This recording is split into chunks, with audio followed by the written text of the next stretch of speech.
Late Supreme Leader has been named his father's successor after his father was killed in the opening days of the Iran war. Correspondent John Gambrell says it's a leadership choice that President Trump calls unacceptable. Mustafa Khamenei is thought to be more hardline than his father, and he comes into power as Iran's theocracy faces perhaps its greatest challenge yet, this ongoing war that has seen sites across Iran destroyed, as well as Iran's paramilitary Revolutionary Guard, its Air Force and Army targeted and just pounding airstrikes. Oil prices have fallen back after spiking near $120 per barrel. So the war disrupts crude production and shipping in the Mideast. A rapidly rising oil price is causing stock market prices to fall. The leading index in Germany, the DAX, slumped by more than 2.5% to 22,927 points in the opening minutes early Monday. It briefly reached its lowest level since May 2025, but has somewhat rebounded. Tim Exner, capital markets expert at Sturbing AG, tells the AP investors' fears of a major crash remain. The longer the war continues, the greater the concerns about inflation and growth will naturally become, especially as long as oil prices remain high. Oil prices have risen by around 50% since the outbreak of the war, he says. Crude prices fell back Monday after the Financial Times reported the members of the G7 industrial nations were considering releasing some oil reserves to ease pressure on supplies. I'm Charles Philadelphia. A suspected narco-trafficking boat blown up by the U.S. military in the Eastern Pacific. 6 men on board the vessel were killed. Watching Wall Street, the Dow futures are down 613 points. NASDAQ futures off 303 points. More on these stories, townhall.com.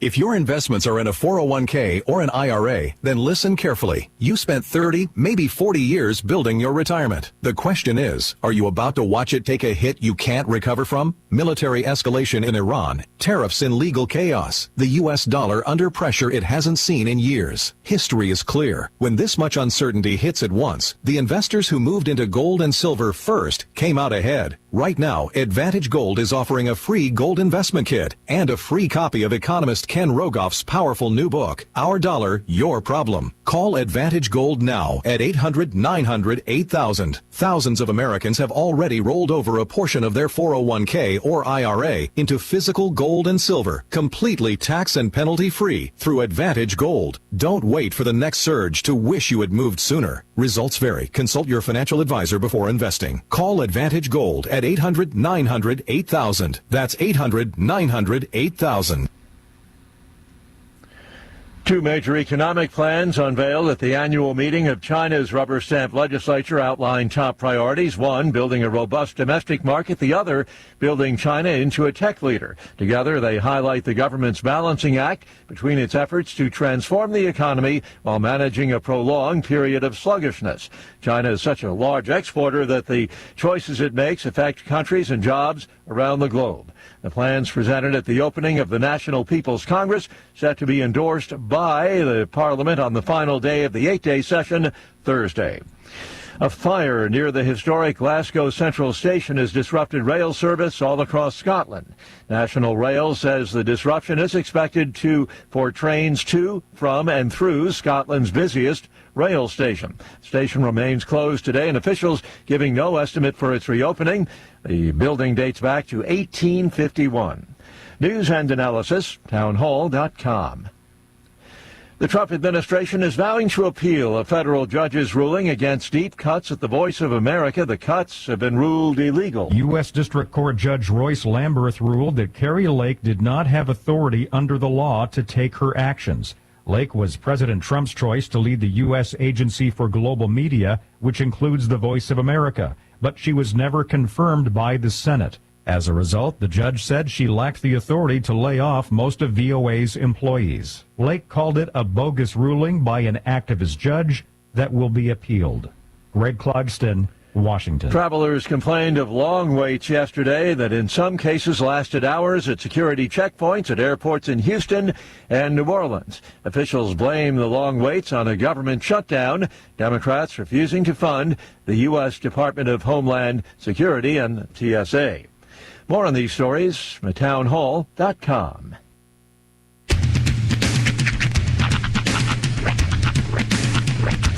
What in the wide, wide world of sports is going on here?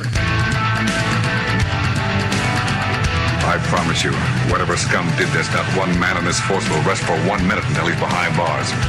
Now let's grab a bite to eat. Yeah, come on. I feel the hot wind on my shoulder and the touch of a world that is older. I hit the switch and check the number. I leave it on and then I slumber. I hear the rhythm ringing through it. Flamenco guitar and cumbia music. I hear the talking of the DJ. The Javelin, what does he say? I'm on a Mexican radio. I'm on a Mexican world radio. Yeah! Broadcasting live from high atop the J.P. White Building in downtown Roswell, New Mexico. It's Mornings with Mike Winters on 106.5 Roswell's Talk FM. Is that what I sound like when I talk? Now, here's your host, Mike Winters. And good morning, one and all. Welcome to Mornings with Mike Winters. I am he. It's me, Mike Winters. Happy Monday, everybody. Hey. My voice is not back, but it's better. It's getting there. It's better. It was real bad Thursday, Friday. This is much less taxing today. Yeah, so. I don't think you're going to make the state tournament. It's a choir tournament. But, No. We're not going to be belting out any tunes or anything here today. I thought this was the year we were going to make nationals. Yep. Sorry. Not going to make that for the. Oh shoot! I can't remember the stupid movies now. Glee. Oh, the Pitch Perfect. The Pitch Perfect. Yeah. Not going to make that. No. By the way, it is 7:07 in the a.m. If you think it's not, your clock is wrong. You forgot. Yes. Because yes, even though the sun barely coming up, it is only 7 o'clock. Yep. It should be. You know, the sun shouldn't come up until right now. My wife's gonna be mad about this, but she's the only person I know that when we spring forward, her alarm clock goes off an hour early. Like she normally wakes up at 6. For some reason, her alarm went off at 5 a.m. Did you guys accidentally spring that clock backward? I don't know what happened. All I know is at 5 o'clock this morning, we were both in bed and an alarm's going off, and she gets up, and I was like, Kim, it's not 6. And she's like, what? And she has, my wife wears hearing aids, and they're not in it when she's sleeping. Sure. So she's get up and like, Kim. And then she didn't believe me, and I'm showing her my clock. See, it's 5 in the morning. Oh, sure. They believe technology. Never believe you. So I don't know. I have not figured out that mystery. I didn't stick around to. I was just like. Well, that's the problem with digital clocks, though, is especially the ones that say AM or PM, is when you're resetting them, you got to go like around the horn, you know? The only thing I can think of is the clock had the automatic change, and she didn't catch it and changed it anyway. So maybe she double changed it, and it ended up. I don't know. That's the only thing I can think of. It could very well be. That's my prediction on how that happened, but I to honestly have no idea. The other thing this is what I'm weirdly excited about today on this Monday. Okay. This is the one time of year that I love X or Twitter or whatever you want to call it. X. I love it. This is my favorite X day of the year. Okay, why? Why? Because the National Football League is amazing at drawing us into the most mundane crap that they do. And they've got me hook, line, and sinker. Like right now, NBA playoffs are getting ready to kick off. NHL playoffs are getting ready to kick off. Baseball's in spring training. NFL's like in the meetings and hot garbage mess. And I still care more about than all the other stuff right now.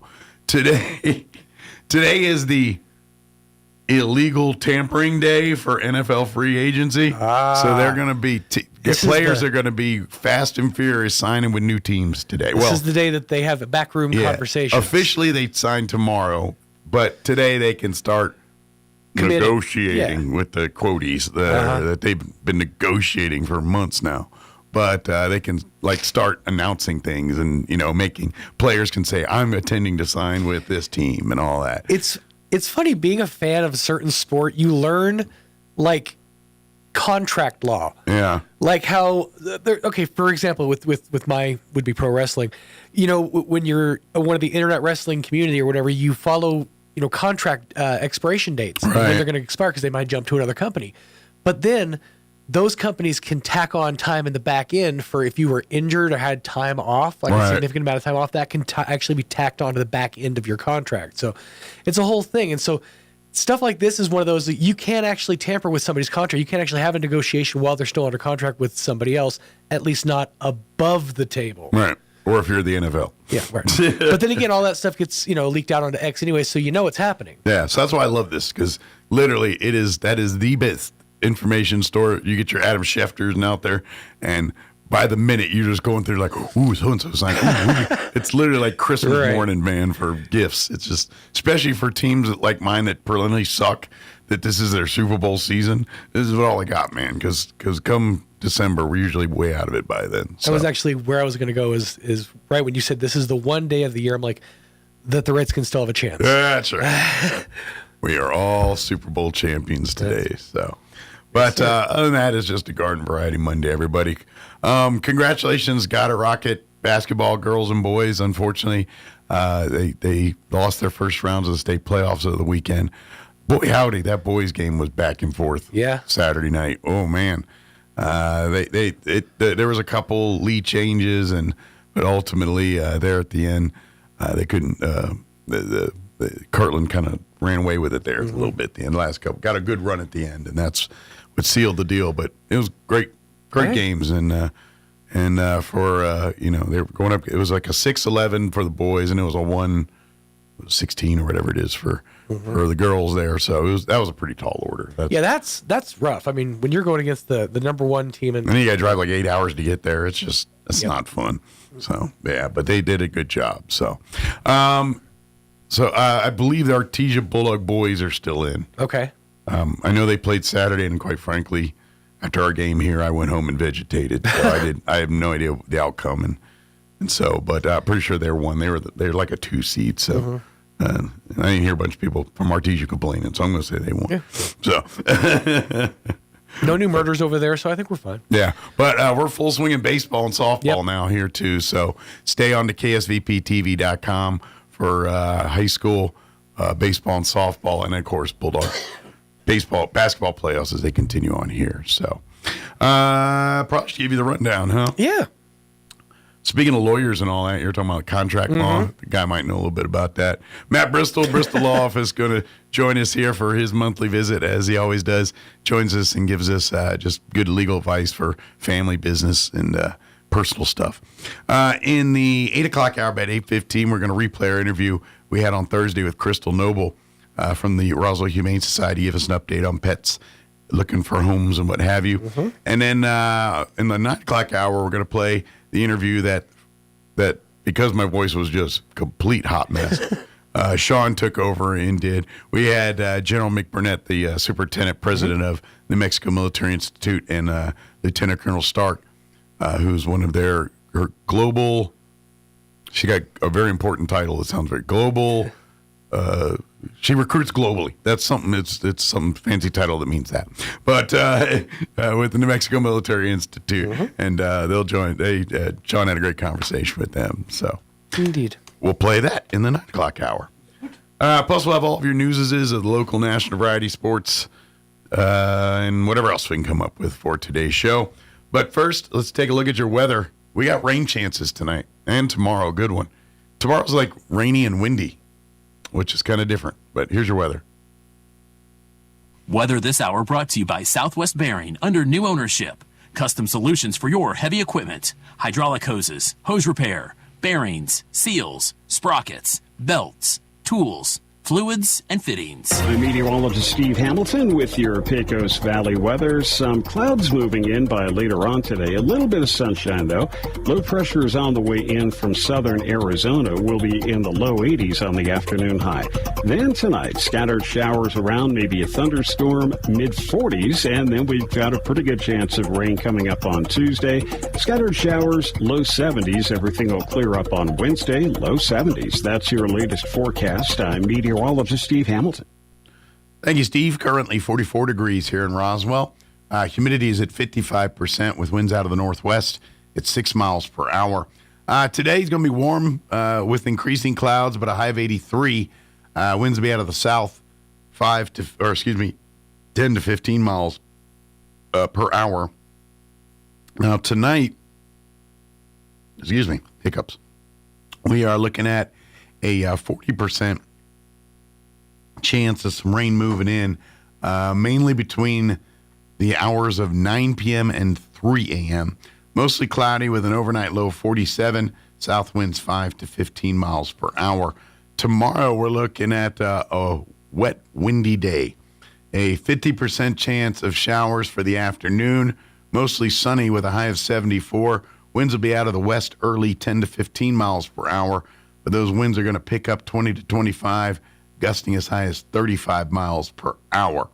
We got a good chance of rain, but they're saying less than a tenth is what we're expecting tomorrow, so we shall see.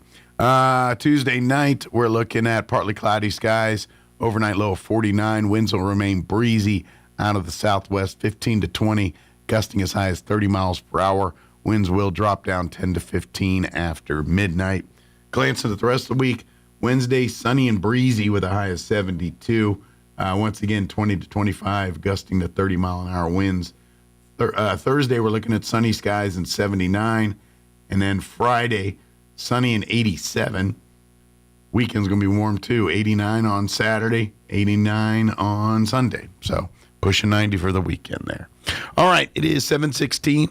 We're going to take a quick commercial break. Also, your Roswell Livestock Report with Smiley Wooten. And then Matt Bristol with Bristol Law will join us on the other side. Don't go away. You're listening to Mornings with Mike Winters. Artesia General Hospital presents ways to keep your home healthy this winter. Picture it, your home on a cool evening. The heater's humming, the family's cozy, and everyone is staying healthy because you planned ahead. Start with flu shots for the whole family and remind the little ones, washing hands is a superpower. Next, balance those holiday meals. Add roasted veggies, swap sugary drinks for water, and enjoy rich foods in smaller portions. And while you enjoy that warm indoor air, remember, your skin needs care too. Moisturize daily, run a humidifier, and drink plenty of water. A healthy home makes for a joyful season. These healthy living reminders are brought to you by Artesia General Hospital, ready to help take care of you and your family. At Richland Motors, it's never been easier to sell or trade your current car, truck, or SUV for a newer model to hit the road in. Even if you don't purchase from Richland, they want to buy your vehicle for top dollar. But if you do buy from Richland, don't forget, they're the home of the powertrain warranty for life. That's a whole lot of confidence for you. See Richland for details. 2nd and Sycamore and 1309 Southeast Main. If you're a service member, veteran, a family member who's feeling alone, whether you're in crisis or not, don't remain silent. There is help out there. Talk to someone you can trust. Free confidential support is available 24/7 through the Veterans Crisis Line. Just text or call 988 and press 1 for veterans. Talking to someone about suicide won't increase the risk of suicide. It could save a life. Brought to you by the New Mexico Department of Veteran Services, the Department of Health, and this station. Good morning, this is Smiley Wooten at the Roswell Livestock Auction. A good March run for this week with a nice selection of all classes of cattle, especially high-quality native calves, yearlings, weaned, and shots. We expect to sell 1,150 head, breaking down like this: 125 weigh cows of bulls, 50 to 60 pairs of bred cows, 950. 1,000 calves and yearlings today's sale will include 17 cow-calf pairs from the Means Ranch Company, Van Horn, Texas. X-quality black Angus cows with Angus calves at their side. Pairs 4 to 9 years old, 14 bred cows off the Means Ranch Company in Van Horn. Angus cows bred to high-quality Angus bulls 5 to 10 years old. 2 registered key Angus bulls this morning. Excellent quality, 17, 18 months. Virgin bulls, trick and fertility tested. Good condition, gentle, ready to brand them and turn them out. 412 yearling cattle from Gents Cattle Company right here at Roswell. Reputation, quality, black, white face, red, white face, Angus crossbred yearlings. Cattle weigh 100-plus days, right off short wheat and bunk broke. 2 rounds of shots consisting of 245 steers, 167 heifers sorted into load lots, 675 1,000 pounds, 27 heifers. Mr. Greg Conklin, Lake Arthur, New Mexico, at Reputation Quality Black Angus. Cattle are weaned, 90 days, 600, 700 pounds. 66 Holstein and Black Holstein cross calves off one local dairy right here, 275, 375 pounds. 54 yearlings, Don and Choya Young at Plains, Texas. Quality black white face and Charlet crossbred yearlings. Cattle weigh 90 days. One round of shot, 600, 800 pounds. 45 calves, the Means Ranch Company, Van Horn, Texas. Quality black Angus calves, thin to medium condition, 275, 400 pounds. 22 calves, the Lazy Rafter B, right here north of Roswell. Excellent quality black to black white face Angus crossbreds. Cattle are weaned 40 days, 2 rounds of shots, 450, 600 pounds, and 48 yearlings, the Matthews Farms down at Portales, New Mexico. Good quality, 90% black crossbred yearlings, good flesh, bunk broke, 650, 1,000 pounds. Sale time this morning be 9 o'clock. Sell pairs, bred cows 9:30. Be selling calves and yearlings around 9:45 to 10 a.m. Very short on weigh cows and bulls. Be on pairs, bred cows, and calves and yearlings pretty quick. We expect to sell 1,150 head today. This is Smiley Wooten. Here's a Mornings with Mike Winters fun fact. 47.2% of all statistics are made up on the spot. Is this true? I'd say chances are about 50%. Here's Mike Winters. And good morning. It is 21 minutes after 7 o'clock. And joining us in studio this morning, technically all the way from the 4th floor, Matt Bristow back with us from Bristol Law. Good morning, Matt. Good morning, Mike. How you doing? Doing well. How about yourself? Well, I'm doing better than you. I don't have a cold. Yeah. Well, good news is I'm on the backside and I'm feeling a little way better than I was last week when this thing was rolling in. So, I mean, yeah, I'm not 100%, but I'm certainly light years before. So those little kids at school shared their cold with your wife and brought it home. I'm blessed. Usually from about November to April, I'm usually got something going on thanks to the gift of sharing. So, well, bummer, dude. I'm glad you're getting better. Yeah. Well, thank you. But for folks not familiar, Matt joins us each month to come on the show and talk just usually advice when it comes to various different angles when it comes to law and things like that. Could be things to protect your family or deal with family legal issues. Sometimes we talk about business law and things. If you're starting a small business, how to set it up legally without covering your butt. And when you do the things to cover your butt, are you actually doing the things to cover your butt and all that kind of stuff? So that's the kind of stuff we talk about each time. Yeah. So I'm continually amazed that people don't realize we're a community property state. Yes.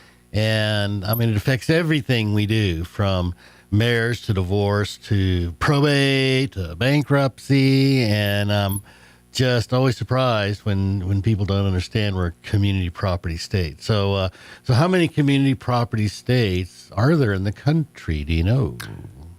I feel like there's only like 2 or 3, right? Well, there's 8. 8. Okay. I know California's one and I know we're one, but I'm not sure of the other ones.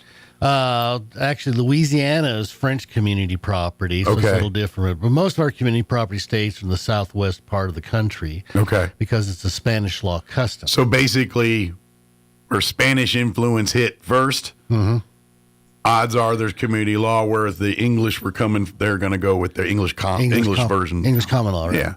Now, a couple states around the country adopted community property law by statute. Okay. But it's usually in the southwestern part of this country, Texas, New Mexico, California. And so do you know what community property state means? Do you know what community property means?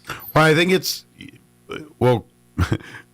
I always go to George Carlin bits when I hear the community, it's like searching your public, any brawling, what other brawling is like personal, public brawling. Yeah, I brought the fountain on the plane with me here. So I'm going to guess it's something along like I know when it comes to marriage and things, it basically says that, everything's divided equally half, unless circumstances dictate otherwise there. Yeah. So England was founded by a bunch of Vikings.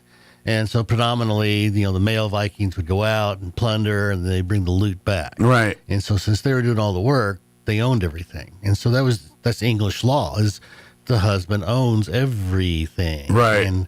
And for centuries during a divorce, he would get the kids because he owned them. Gotcha. And then things happened to try and make that a little bit more fairer. But the Spanish custom comes from the tribes were semi-nomadic, and if they were attacked by somebody, the women picked up a sword and defended. Gotcha. They fought back, and if they attacked, a lot of times the women joined the attacks. So because the women were fighting alongside the men, everything, all the loot was 50-50. Sure. You hunt, you eat. That's it. Yeah. So any debt or asset acquired during the marriage belongs to both the husband and wife equally. Gotcha. Okay. So that's community property. Sole and separate property would be property had pre-marriage or acquired during the marriage by gift or inheritance. So sole and separate property means the other spouse has absolutely no claim to it. Gotcha. And so I had a lady come in last week, was interested in bankruptcy, and was telling me, well, these are my debts and these are my husband's debts, and this is mine and this is my husband's. And I'm like, okay. And so how long you been married? Oh, since 1980. Well, guess what? Those are your debts and his debts are your debts. Exactly. And vice versa. Exactly what I told her. Your liabilities are his liabilities. And yeah, exactly. Uh-huh. And she says, yeah, but my name's not on his debts. It's like, doesn't matter. Your last name is. Exactly right. Yeah. So it doesn't matter whether your name's on it or not. Yeah. And so that comes in handy in a divorce where, say, one spouse was a state employee. Sure. For the whole marriage. In a divorce, the non-state employee spouse is still entitled to half that retirement because that retirement was earned during the marriage. Sure. Again, you get the good and the bad. Yeah. So, and that becomes really important with real property. Mm-hmm. So, for example, say mommy and daddy want to give a house to the married son, but they just want the son to have it. So mommy and daddy sign a deed to, our married son, period. So is anything wrong with that? I would say yes. I mean, because he's married. He's married. Therefore, he's got his own contracts and things that he's already entered. And if you give him something by law, he has to abide by those same rules. Yeah. So real estate acquired during the marriage, a conveyance to one spouse, is presumptively a conveyance to both spouses. Now, if they just wanted the son to have it alone, then they should have said our son, sole and separate property. And that way it would have been his sole and separate. Now, in a community state like here, if he was given that property before they got married? Sole and separate. And then once they got married, it's still his? Yes, but... Unless he puts her name on it. Yeah. Gotcha. So, but. So whether it's sole and separate or community is determined as of the date of acquisition. Okay.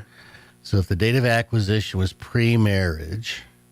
and then he married 2 days later, it's still sole and separate property. Gotcha. But what we generally see is that house was acquired and it had a mortgage on it. And that's where I'm wondering, because that's where I get weedy in the weeds. I was like, what do they put a mortgage on this bad boy in their names? And it's his property. How's all that work? Yeah. So what happens at that point is that mortgage, that community debt, is being paid off with community income. Gotcha. Because once you get married, all the income's community income. Right. So now community income is paying on a debt that's secured by sole and separate property. So what happens is the reduction of the equity of that debt creates a community interest. Gotcha. So there's a community interest against the property, which is sole and separate. Makes sense. So the property remains sole and separate. There's just a community interest as to the amount of equity reduced, because the reduction of the equity is what creates positive net worth in the house. Makes sense. The reduction of the principal part of the debt. So the payment of interest doesn't create an asset. Payment of taxes doesn't create an asset. It's the reduction of the principal amount of debt that creates a positive net worth in the house. Got it. Except for conveyances to a wife before 1973. So prior to that time, a conveyance to a married woman was presumptively her sole and separate. Okay. But a conveyance to a married man, was still presumptively community. So what happened in 1973 to change that? I was born, but other than that, I don't know. Another historic event. Right. Yeah. Well, what happened then was the passage of the Equal Rights Act. Okay. In the state of New Mexico. And so the state said, oh, you to be equal? Great. From now on, a conveyance to a married woman is going to be community property, not her sole and separate. So that was the Equal Rights Act. That's almost like the I'm going to take my ball and go home moment at the end. Yeah. Yeah, it's kind of a slap in the face. I Yeah, thought. a little bit. I'll show them. Yeah. So what happens if, say, somebody from a non-community property state, we'll pick on Illinois. Let's say they live in Illinois. Mm-hmm. They buy land in Roswell, but they're still living in Illinois. They just buy land in Roswell. Well, are they subject to community property if they're paying taxes in New Mexico on that property? Then I would say in that particular case, yes, but I don't know. So the Latin phrase we learn in school is called lex loci. Yeah, which is law of the location. So what that means is every state's laws about its real estate rule all of the real estate, period. Okay. So a state's law is supreme as to its real property laws. Okay. So it doesn't matter if the person who purchases the real estate lives in Illinois, New York, Oregon. If they buy land in New Mexico, the New Mexico law rules that land. Okay.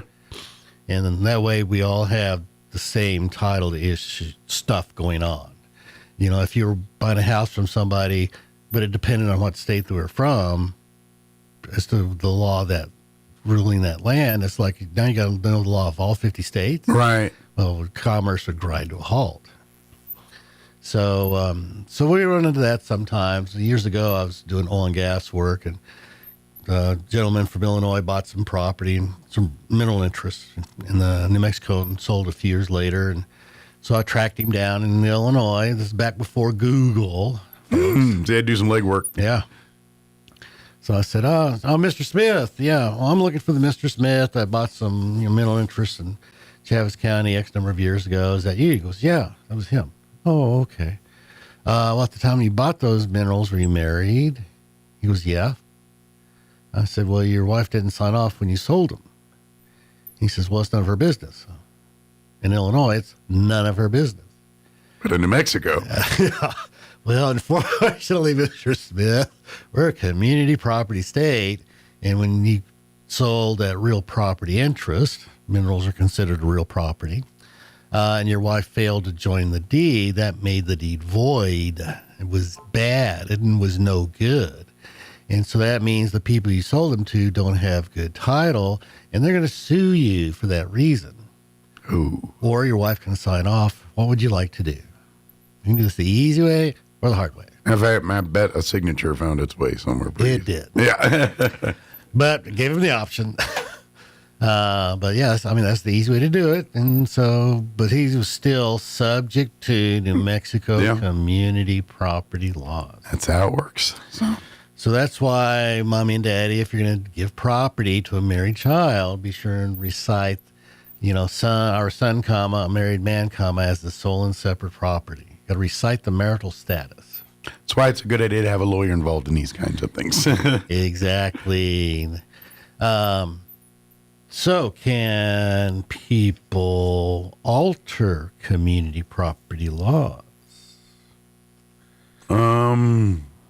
On the surface, I'd say no, but I imagine there's a few caveats that allow that to happen. Well, in New Mexico, a husband and wife can contract with each other. Okay. Kind of in the form of like a prenup or postnup kind of deal, or just including that. Okay. But a husband and wife can contract with each other. Okay. And part of that is a prenup, which might alter community property laws, or a post-nup, which would alter community property law. As long as all parties are in agreement, then they're willing to allow that to take place. Yeah. So I had some folks come in. They wanted a prenup, and I said, okay, well, we'll draft it, and you're going to look at it, and back and forth until we get it just right. When are you guys getting married? They said 3 weeks, and I said, oops. So one of the grounds for attacking a prenup is it's signed too close to the date of marriage, because now it looks like there's some coercion going on. Yeah, some last-minute shenanigans. Yeah, sign this or else kind of thing. So I said, what we could do is just go ahead and get married, come back, we do a post-nup, and now there's no coercion. Right. And it effectively does the same thing you're trying to do. Right. Without looking shady. Without looking shady. Or being illegal. So interestingly, in a prenup, there have to be, the statute requires full disclosure. So full disclosure is not just, Mike has an IRA worth X dollars. Is full disclosure, and this is what's in the IRA? Do you have to list each stock or mutual fund and I would think no. Don't. Well, then is it full disclosure if it's not listed? Don't know. But better to err on the side of caution. Yeah, I guess. If you just list I own 5 houses but not the value, is that full disclosure? Sure. True. Don't know. But for a post-nup, full disclosure is not required. Okay. So it's actually a lot easier to do a post-nup than a prenup. So the theory may be that since it's a married couple, in theory, each spouse knows the extent of the assets. What is there a, like you're saying, they want to get married 3 weeks out. Is there it's got to be predated 6 months prior to marriage, or is there a number there that they have to meet? No, there's no statutory number, no. Okay, gotcha. But there's a lot of legwork, and then you just can't whip one up without thoroughly deep diving into the assets and disclosing what it is you're separating. Right. Gotcha. And so typically, so both spouses should have an attorney that look over it. Your accountant probably. Whoever does your taxes. Yeah. But husband and wife can contract to change that community property stuff. So in older couples, what we see a lot of times is a post-nup that divides assets and debts. So in the event Mike goes into a nursing home, then Kim's half the assets are protected from that cost. Plus the post-nup says Mike is liable for his debts, especially nursing homes, and Kim's liable for her debts. Right. And so that way she's not stuck with the nursing home bill. Makes sense. Yep. So these are questions you should, think about when you're talking about you're getting married and all that. I know it's not the romantic stuff per se, like what color the napkins you're going to have at the reception here, but very much more important to have. So, well, especially in the second marriage. Yeah. So let's say Mike has kids from the first marriage. Mike has divorces. Mike remarries a second marriage, and Mike dies without a will. That's a hot mess right there. Ooh, what happens to Mike's stuff? Yeah. How much of that was pre-marriage? What assets were post-marriage? Yeah.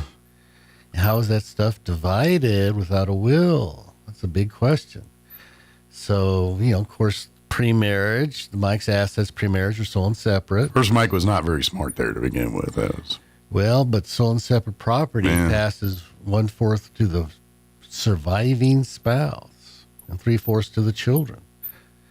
So now your kids just got disinherited 25% because you didn't have a will. Yep. Oops. Yep. It could get ugly. It could get ugly. So, if you have an attorney, go talk to your attorney about that stuff. Plan ahead. You need to talk that out with your spouse, especially in a second marriage of, yes, I'm going to provide for you, or no, I'm going to leave everything to my kids. You're 60 years old. You should have provided for yourself all these years, or whatever the conversation is. Right. You need to know what you're getting into. Sure. Absolutely. And I wonder too if this is, just from my perspective, where, because when we were kids, divorce and things were much less prevalent and things like that, where it's much more common today. And so it's almost like things we didn't think of 50 years ago.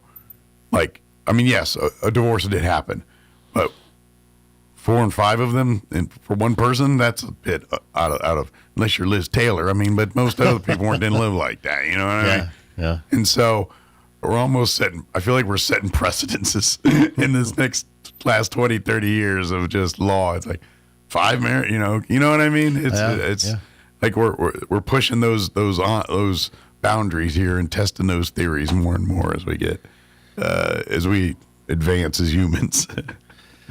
Well, yeah. So, folks, if you are dating someone and they have had those 5 marriages, it's called a red flag. No, yes, yeah, that is. Hello, let's get a prenup before that happens. But that's the stuff. At the bare minimum, have the serious conversations. I know we talk about love and marriage, and yes, love and marriage is awesome, but love and marriage without a plan for marriage is not awesome. And I know we talk about when people get married and there's marriage counseling and it's all about how the two people can coexist together.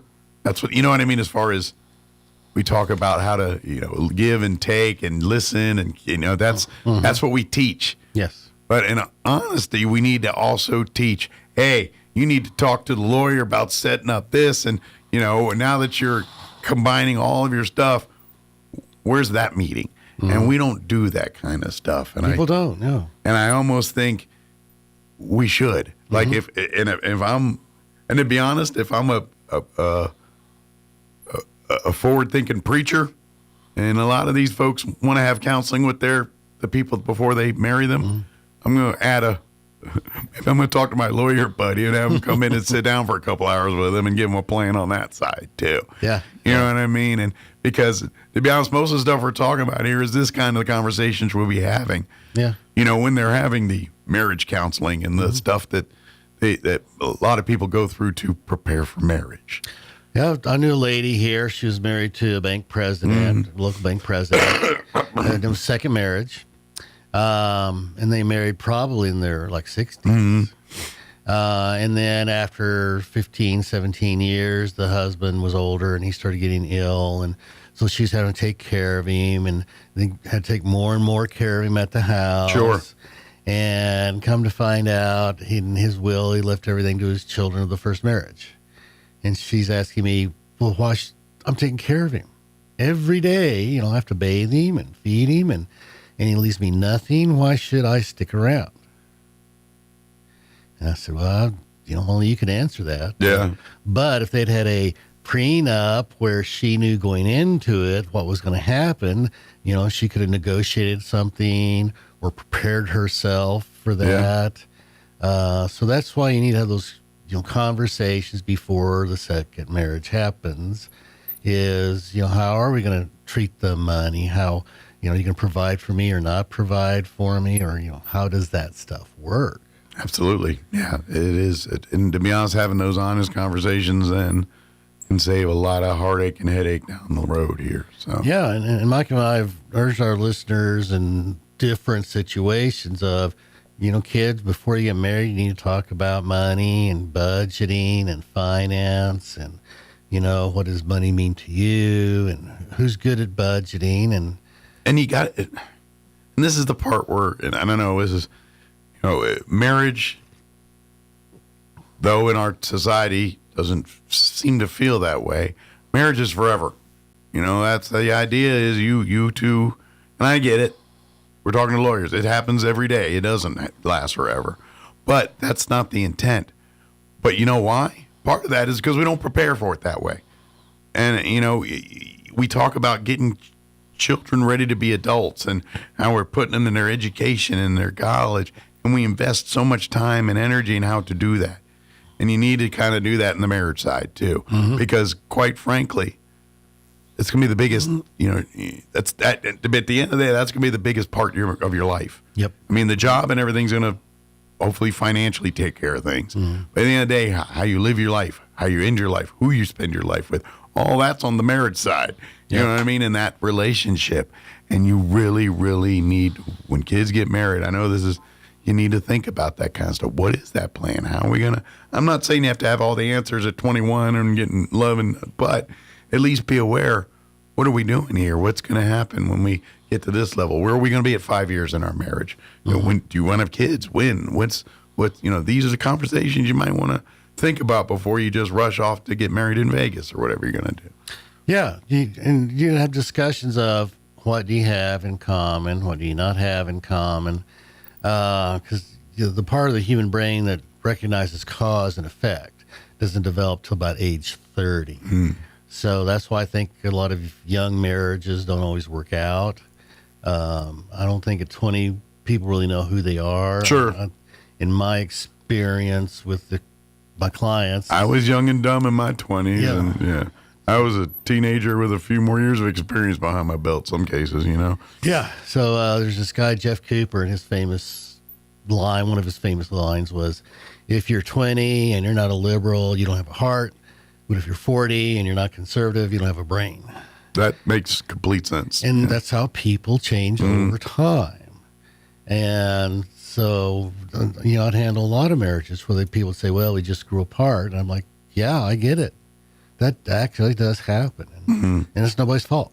Absolutely. But you still need to have those conversations in advance. What do you have in common? What don't you have in common? Sure. How are you going to resolve arguments? You got to have rules of engagement. Absolutely. Basically. But it's, now both Matt and I have very much scout brains, and it's always about preparing. Yeah. And that's, and yes, love, when it comes to marriage and the love and all that, the emotional side, it's very much very important part of that. But if you don't come in with a modicum of logical problem solving solutions, critical thinking side of this a little bit, then you're bound to set yourself up for failure. Yep. That's just the truth. Yeah. Failure to plan is planning to fail. Yeah. So please, make smart choices when you talk about these things in marriage. I get it, love, and you think love's going to figure it all out. It don't. Yeah. It don't. It sounds like it does until, 2 weeks in it and ain't no food in the house and everyone's trying to figure out how to get dinner. Then let's see where love gets you. That's, So, speaking of figure it out, I just got to tell you a quick story. So we have the kids on a camp out, and there's a sink, but there's not really running water. We brought our own water, and so we had a pot of water with soap, and then we got a pot of water for rinsing. It's got some bleach, and so the little scouts, dipping the cups and forks and knives in the pot, and all of a sudden it comes to a plate. And the plate won't fit in the pot. And the little girl says to me, what do I do now? I said, you solved the problem. And I walked off. But she solved it. There you go. She did. It's like, how do I get this here from there to there? And she solved the problem. You just got to, let those kids figure it out. Yep. Give them some room to expand. Absolutely, yeah. Which is why we love Scouts, but that's another story for another day here. Yeah, I was so proud of her. Bless you.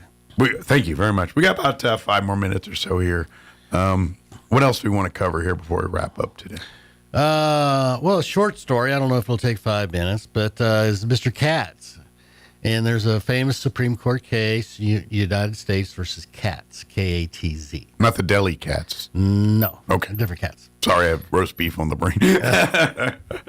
Now, this Mr. Katz, he was a drug dealer. Okay. And this was back in the 70s. And so his drug dealing of choice was either in his drug neighborhood, there was a phone booth. Okay. And so that's where he did most of his business. 70s and, street, there's a reason why phone booths disappeared. I mean, other than cell phones, but they're also, gang activity and drug activity. Yeah. But back then, phone booths were pretty common in areas because not everybody had a phone, believe it or not. Believe it or not, it's something that was in every street corner 30 years ago does not exist. The phone booth is it, or the payphone. Well, and up to 15, 20 years ago, they still had phones on the wall at the convenience stores. Right, exactly. Pay phones, yeah. Every once in a while you see one, but not very often. Not very often. Yeah. So Mr. Cass was doing his business out of the phone booth, and he, talked to buyers and sellers and stuff. So the FBI got involved, law enforcement got involved, and they realized he was doing his his drug stuff. So they bugged the phone booth and taped enough conversations for enough period of time till they felt comfortable, and they arrested Mr. Katz. And so what was Mr. Katz's defense? Probably illegal gathering of evidence. Fourth Amendment. Yeah. It's illegal seizure or search. And the FBI, the prosecution, the state, the United States versus the United States says, oh, but it was a public phone booth. And when you're in the public, there's no expectation of privacy. Mm-hmm. And when there's no expectation of privacy, there's no search warrant required. The government only needs a search warrant where there's an expectation of privacy, like in your home. Sure. Got to have a search warrant. Sure. And so it went to the Supreme Court, United States Supreme Court. And what they said is that the moment Mr. Katz closed the door on the phone booth, he had an expectation of privacy. Yeah. And the search warrant was required. And if I remember right, because I remember, I've heard this, isn't that the reason why they started getting rid of phone booths and started going to just those phones on the wall? Phones on the wall, so there was no door to close, or there was no privacy, so they can then theory listen in all they wanted to. Yeah, so they had like little dividers that would come out of the wall. But there was no between the phones. Yeah, but there's no door, there's no booth. Now there is no.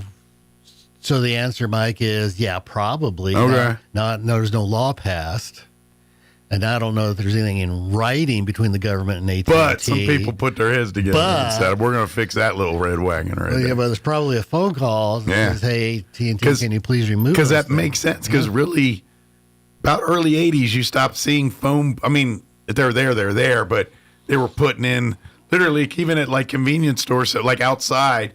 It would be under that little awning, but it'd be a little phone booth. Not a booth. It was really a phone stand with a little, It just enough to kind of protect the phone from the weather, but not necessarily you. Yeah, well, and they'd be in airports, be a whole line of phones. Yeah, there'd be the line of them. But no booth anymore. Yeah.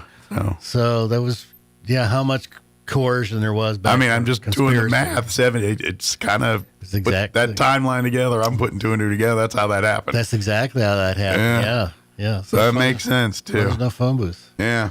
Kind of weird that way, but that's Mr. Katz. Yeah, but there was enough around in the early '80s to make the Christopher Reeve Superman movies, because he still needed. If I remember correctly, Christopher Reeve's version needed the phone booth to change still to Superman. I think so. I'm not sure I saw the movie. But I think the early Christopher, he needed phone booths, but maybe. So let's say Mike goes through his neighbor's car and finds drugs. Okay. Did Mike need a search warrant? Did my neighbor invite me into the car, or did I just randomly break into his car and find drugs? Randomly broke into his car. Then no. I mean I don't. But I'm technically breaking another law by breaking and entering. I mean, I guess. You're breaking in the car, you're breaking a law, but the government is the one that needs a search warrant, not private citizens. So I can turn him in? Yeah. Of course, I get arrested for burglary or robbery or whatever, but breaking in the car, Yeah. But it's the government, so the search warrant is to protect us from the overreach of the state. Okay. And that's basically what a defense attorney does. They're not defending the criminal, they're defending all of us against the overreach of the state. Now, will that win in court?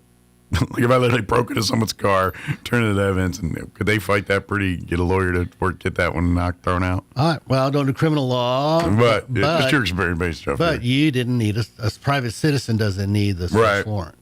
I'm just curious. I was like, could that case hold up in court? Well, that's up to the cross-examination of the defense counsel. How do we know Mr. Mike didn't put the drugs there? Sure, it's true. It could be a lot of. This is where you find out if you got Johnny Cochran or not. Yeah. This lawyer, yeah. Yeah, exactly. So, do we got time for a fact or fiction? Sure. So,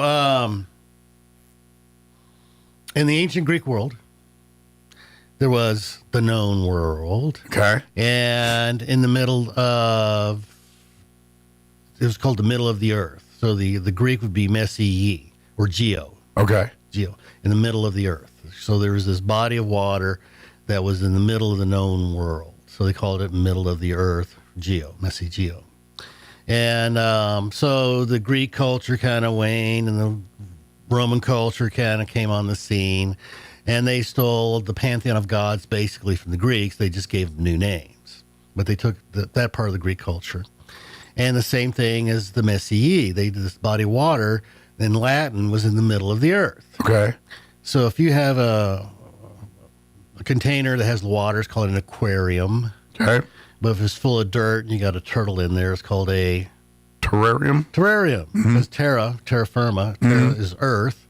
And of course, middle, the word Latin middle is the median in the road. Makes sense, right. Median. Mediterra. Mediterranean. Ah.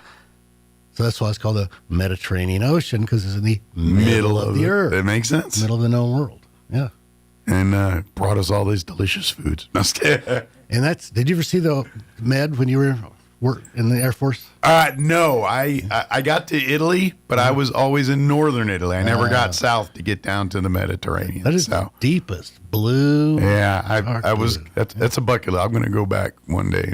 Never been to England, and I've never been there. And I'm always want to do England, Ireland, and always want to go get my toe in the Mediterranean. Well, you need to get there since Kim's off during the summers. Yeah. One of these days. This summer we're venturing all the way to the Mississippi. We're going to do I've never been to New Orleans either. So this summer we're going to do one of those cool river cruises. We're going to go start in New Orleans and do like an 8-day where it's going to go up the river up to about Vicksburg, because I've never seen that area. I wanted to see the Battle of Vicksburg and all that. So literally that, and then it'll cruise back in. So yeah, I'm going to go see that part of the country I've never seen before. Yeah, the Mississippi is about a mile wide. It's a freaking huge river. Into the Zambezi in Mozambique is about a mile wide. It's a huge, huge river. So I'm kind of looking forward to that. Yeah, that'll be fun. So we'll hit the international waters next time. Okay. So, of course, if anybody has any questions or anything when it comes to legal advice for family or your business, don't hesitate to reach out to Bristol Law Office. You can always go to bristollaw.net to learn more about Matt, schedule an appointment, and sit down with Matt. Now, this is a great thing about Matt. Matt will sit down and talk to me and say, hey, look, I'm listening to what you got here. You really don't need me. You just need to go down to the clerk's office, file a couple of these, and you're good to go. Yep. Or Matt will tell you, no, it's going to take more than that. Let's get into the weeds on this one. Yeah. So, but either way, Matt will be upfront and honest with you about that right from the jump. Exactly. Yeah, we're not going to blow any smoke. Yeah, and of course, it's the earlier in the process you see Matt, the more Matt can help you. That's all I'm telling you.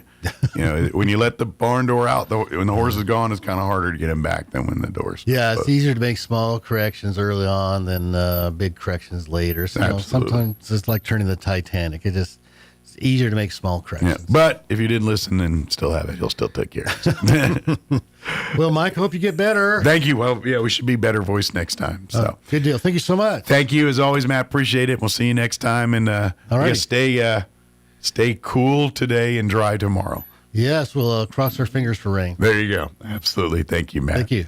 All right, it is 7:58. Let's pause for news before more news. Don't go away. With SRN News, I'm Rich Thomason in Washington.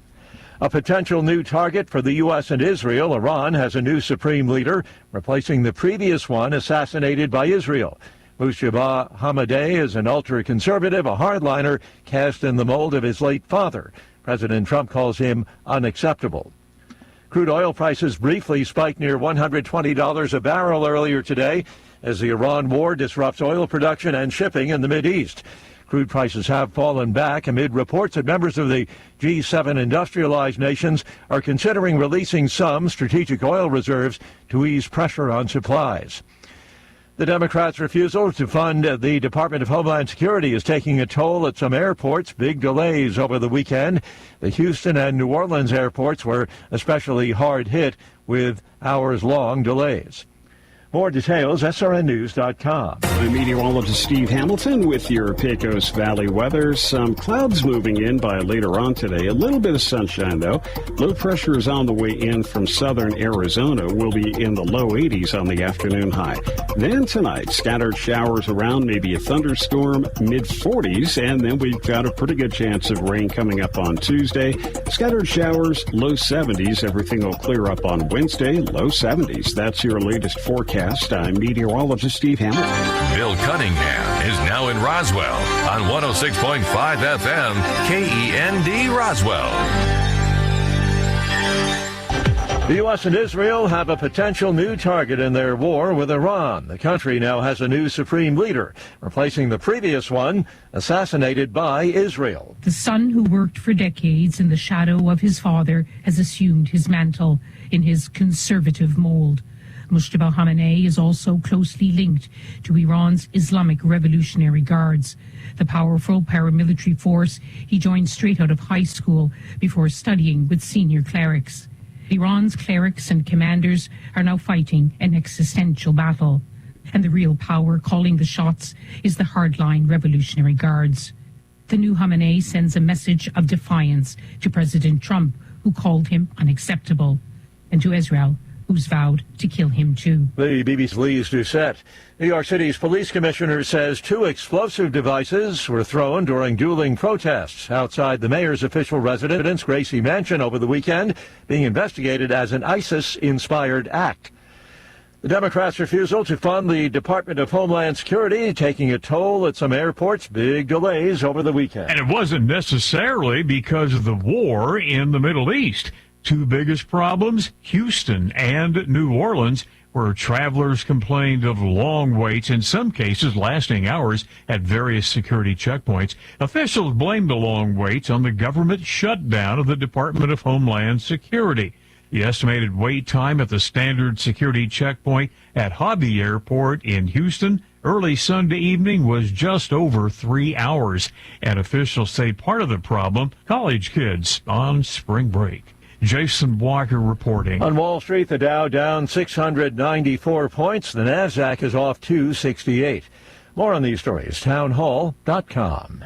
Here's an important message from the Diabetes Solution Center. Do you like pricking your fingers to test your blood sugar levels? No one does, but it's important to maintain your health. And now, by wearing a small remote device called a continuous glucose monitor, or CGM, you don't need to prick your fingers anymore. It's easy to use and helps you make more accurate diabetes treatment decisions. If you are testing your blood sugar 3 or more times daily, injecting insulin, or using an insulin pump, call the Diabetes Solution Center right now. And if you have Medicare or most major insurance coverage, you may be able to get a new CGM at little to no out-of-pocket cost. Shipping is free, and we'll even bill your insurance company for you. If you are testing your blood sugar 3 or more times daily, injecting insulin, or using an insulin pump, call the Diabetes Solution Center right now to learn how to end the painful finger sticks and get your own continuous glucose monitor, or CGM, at little to no out-of-pocket cost. French President Macron is in Cyprus today. This visit comes days after France dispatched a warship to the East Mediterranean island amid the Iran war. A drone struck a British airbase on Cyprus' southern coast last week. French President Macron has ordered a French military vessel to waters off Cyprus to bolster the EU member country's anti-drone and anti-missile defenses. Mr. Macron has also decided to send ground-based anti-drone and anti-missile defenses to the island. Correspondent Andrew Stewart. Colombians electing a new Congress, winnowing down the presidential field as well in a major test of political power. Over the weekend, voters chose lawmakers and presidential candidates for the 3 major political coalitions. More than 3,000 candidates vied for 285 legislative positions. Authorities were on high alert for political violence, especially in rural areas. News and analysis, townhall.com. The voice will not be stilled. A federal judge rules against deep cuts made to a government-funded international broadcaster, and an appeal is promised. U.S. District Court Judge Royce Lamberth says Carrie Lake, President Trump's choice to lead the federal agency overseeing Voice of America, did not have the authority under the law to take her actions. His ruling was the result of a lawsuit filed by 3 journalists laid off by Lake. Lake calls it a bogus ruling by an activist judge and says it will be appealed. The journalists say they feel vindicated. The decision's effect on VOA operations is not clear. Voice of America transmits news coverage to countries around the world. VOA has been operating with a skeleton staff in only a handful of languages. I'm Mike Hempel. Crude oil prices briefly spiked near $120 a barrel. They have since come down. More on these stories, townhall.com.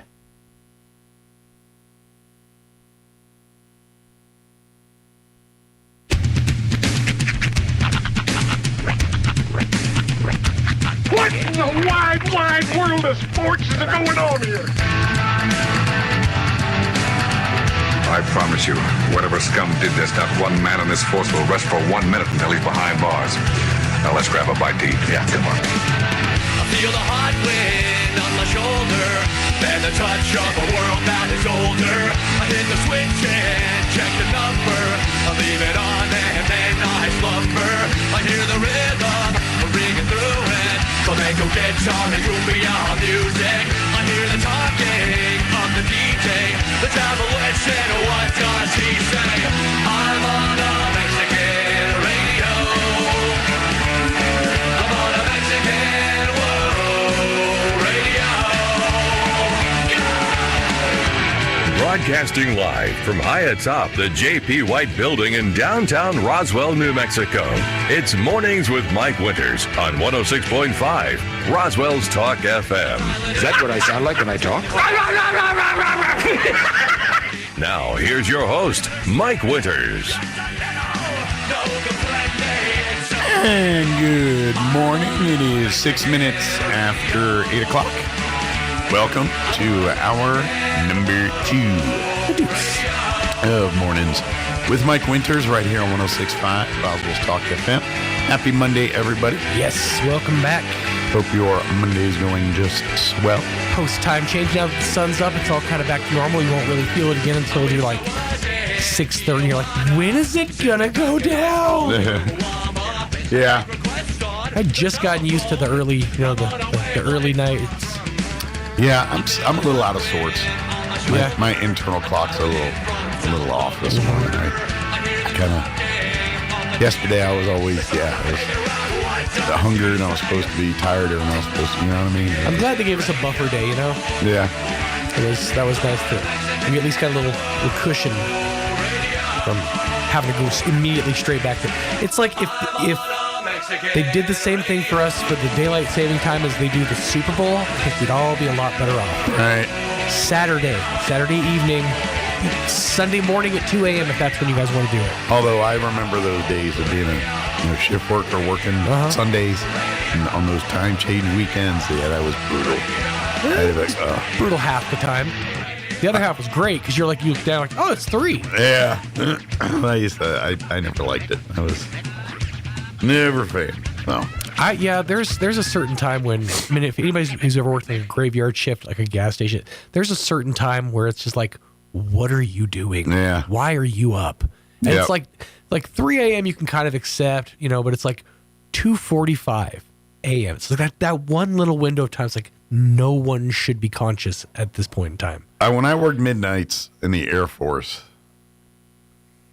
the roughest time of the day was usually about 4:30. Because, that was that point where I'm just like, usually work was, unless it was a crazy night, usually buttoning up by then, because we were, it was government work, man. It was, right. I'd hurry up and waiting. But, so the chow opened at 5 a.m. Okay. I got off work at 8 a.m. Right. But generally speaking, around that time, then we're like, all right, let's take a lunch break, kind of because that's when the chow hall it's opens. halfway through your shift. So Feels like a that good time. 4:30 was always the roughest because I'm like, it's just like time standing still. And this is the age before cell phones and all the things people do to occupy their brain. You literally have, and so a lot of the time, especially early in when I was a younger airman, I'd have to spend there sitting in there with my book, reading about getting my, because I had to train to get my next level of certification. Right. So I have to study. And when my job as a bomb loader, I had to know like the ordnance and the bomb racks for not just the airplane I worked on, but every single Air Force airplane that had a bomb rack, basically, or shot bombs or missiles or had chaff and flare. And so I had to know it. So I had to go through these books and learn all this stuff. And so a lot of times when there's no wrenches to turn or bombs to load or whatever, they're sitting on the couch and it's like, when you book, you your CDCs, and like, so usually as that time, I'm like, I'm just staring at these same numbers, same stupid things. As I can't wait to take his stupid test. I don't look at this stupid book, and but it was something to pass the time. I mean, it was better than just staring at a wall. Yeah, but after seeing it so much and so long, and so you could do it in your sleep, and it's just. And it's like the MAL 12 bomb rack is suitable for which aircraft? And you're like, hold on. But yeah, it's tedious. I feel like a lot of so 4:30, 5 o'clock hit with the chow hall. Absolutely. Yabba dabba doo, sliding down the dinosaur, man. I feel like a lot of and this is something I also kind of picked up watching. I just finished season 2 of Ted, and by the way, if you have Peacock. Watch it. If you don't, get Peacock. It is better than season 1, better than both the movies. It is wall-to-wall hilarious. I enjoyed season 1. One of the things I noticed is there's, a lot of establishing shots, before the scene of like, Johnny and Ted sit around watching TV or the family watching like a movie or TV or whatever. Sure. And it's just that reminder. It's like most of the shows that were viewed in like the 80s and 90s weren't even like sought out. It was just, that's what's on. Well, especially before cable, when you only literally had like 3 channels. Right. That's what you got. Because, it's a lot of it is, the first part of the scene is them watching something and then just commenting on it. And I mean, that's the core of most of the best of the back and forth between him and Ted are when they just go off on these like long rants. They're like, okay, are they going to run this joke completely into the ground? Yes, they are. And those are fan. They did this one about how Johnny was okay with dating older women. And it was like he's not afraid. I was like he's not afraid to sit down for a nice dinner with you at 5:30 p.m. and listen to stories about your Edgar. It's fantastic. It's really just well written and well played, and yeah, go watch it. It's good. I thoroughly enjoyed them. To be honest, and I said it a couple times, I liked the TV series better than the movies. Yeah, like I mean, the movies are fun. I enjoy them. They're great. But I actually enjoyed the first season of the TV series more than the movie. Like I connected with it better. Well, and it's the family. You're connecting with like Maddie and Susan and Blair and the family. And there's actually one episode. I don't want to give too much away, but there's one episode that has a very like it's done comedically, but a very serious storyline. Right. And the whole like inclusion of Johnny and Ted they just randomly will walk into the room and sit down like off to the side, listen to the conversations the family's having, and then just like interspersed with just like a random line here and there. And it's take pot shots. It breaks up the tension. It's really well done. Well, that's kind of their MO. They do that the whole like in the movies. You know what I mean? That's their relationship, so to speak, between the two of them. So yeah, excuse me, I want to check it out. It looks pretty good. The other thing I saw, and I'd heard a rumble about this like a while back, but I guess it has been made, is they redid the movie The Burbs. It's a TV show on Peacock. A series? Okay. It's a TV series on Peacock. Because I caught just the long trailer for it. I thought it was maybe a movie, but it looks, from what I saw, it looks really, really well done and pretty funny. Yeah, I saw the commercials for it, and it looks a little darker than the movie to me. Like it's a little more horror. Is that because they chose a black cast? No, I wasn't talking about. I thought it looked more horror, less comedy. Now I'm gonna be honest with you. I'd never actually sat and watched the original Burbs. Oh, with Tom Hanks? With Tom Hanks, yeah. It was a comedy. Right. Well, that had creepy too. elements. This is too. Well, that's what I say. To me, this looks darker. Like, it looks more horror than comedy. Right. Like, it looks, whereas and I could be wrong, I haven't seen the show, but the Burbs movie was never a scary movie, right, or trying to be. And this looks like they're trying to give you that a little bit, you know? Yeah, I mean, there might be a little bit of that rub. I'm going to sit down and probably check it out. Right. It's the first episode. Now that I know it's a series, I thought it was a movie. Yeah. That was actually pushing me off. I'm like, I don't know if I want to sit down for the whole thing, but knowing it's a series, I might. Yeah, I'm pretty sure it's a TV show. I don't mind sitting down for 9 hours of watching 30-minute increments. The entirety of Ted. And my Peacock is with commercials, so it was the whole thing with commercials. But yet, an hour and a half, 2 hour movie, it's a tough sell. It's a bridge too far. It is. Follow one narrative the whole time. But sometimes I want a movie too, because I'm like, I'm not investing 5 seasons of this just to learn this. I just want to get it out in 2 hours. I'm also noticing something else, and maybe this is just like society, the world around me, my ever encroaching depression, but I'm weirdly emotional at things lately. Yeah. Like, I literally got moved to tears from an Xfinity commercial over the weekend.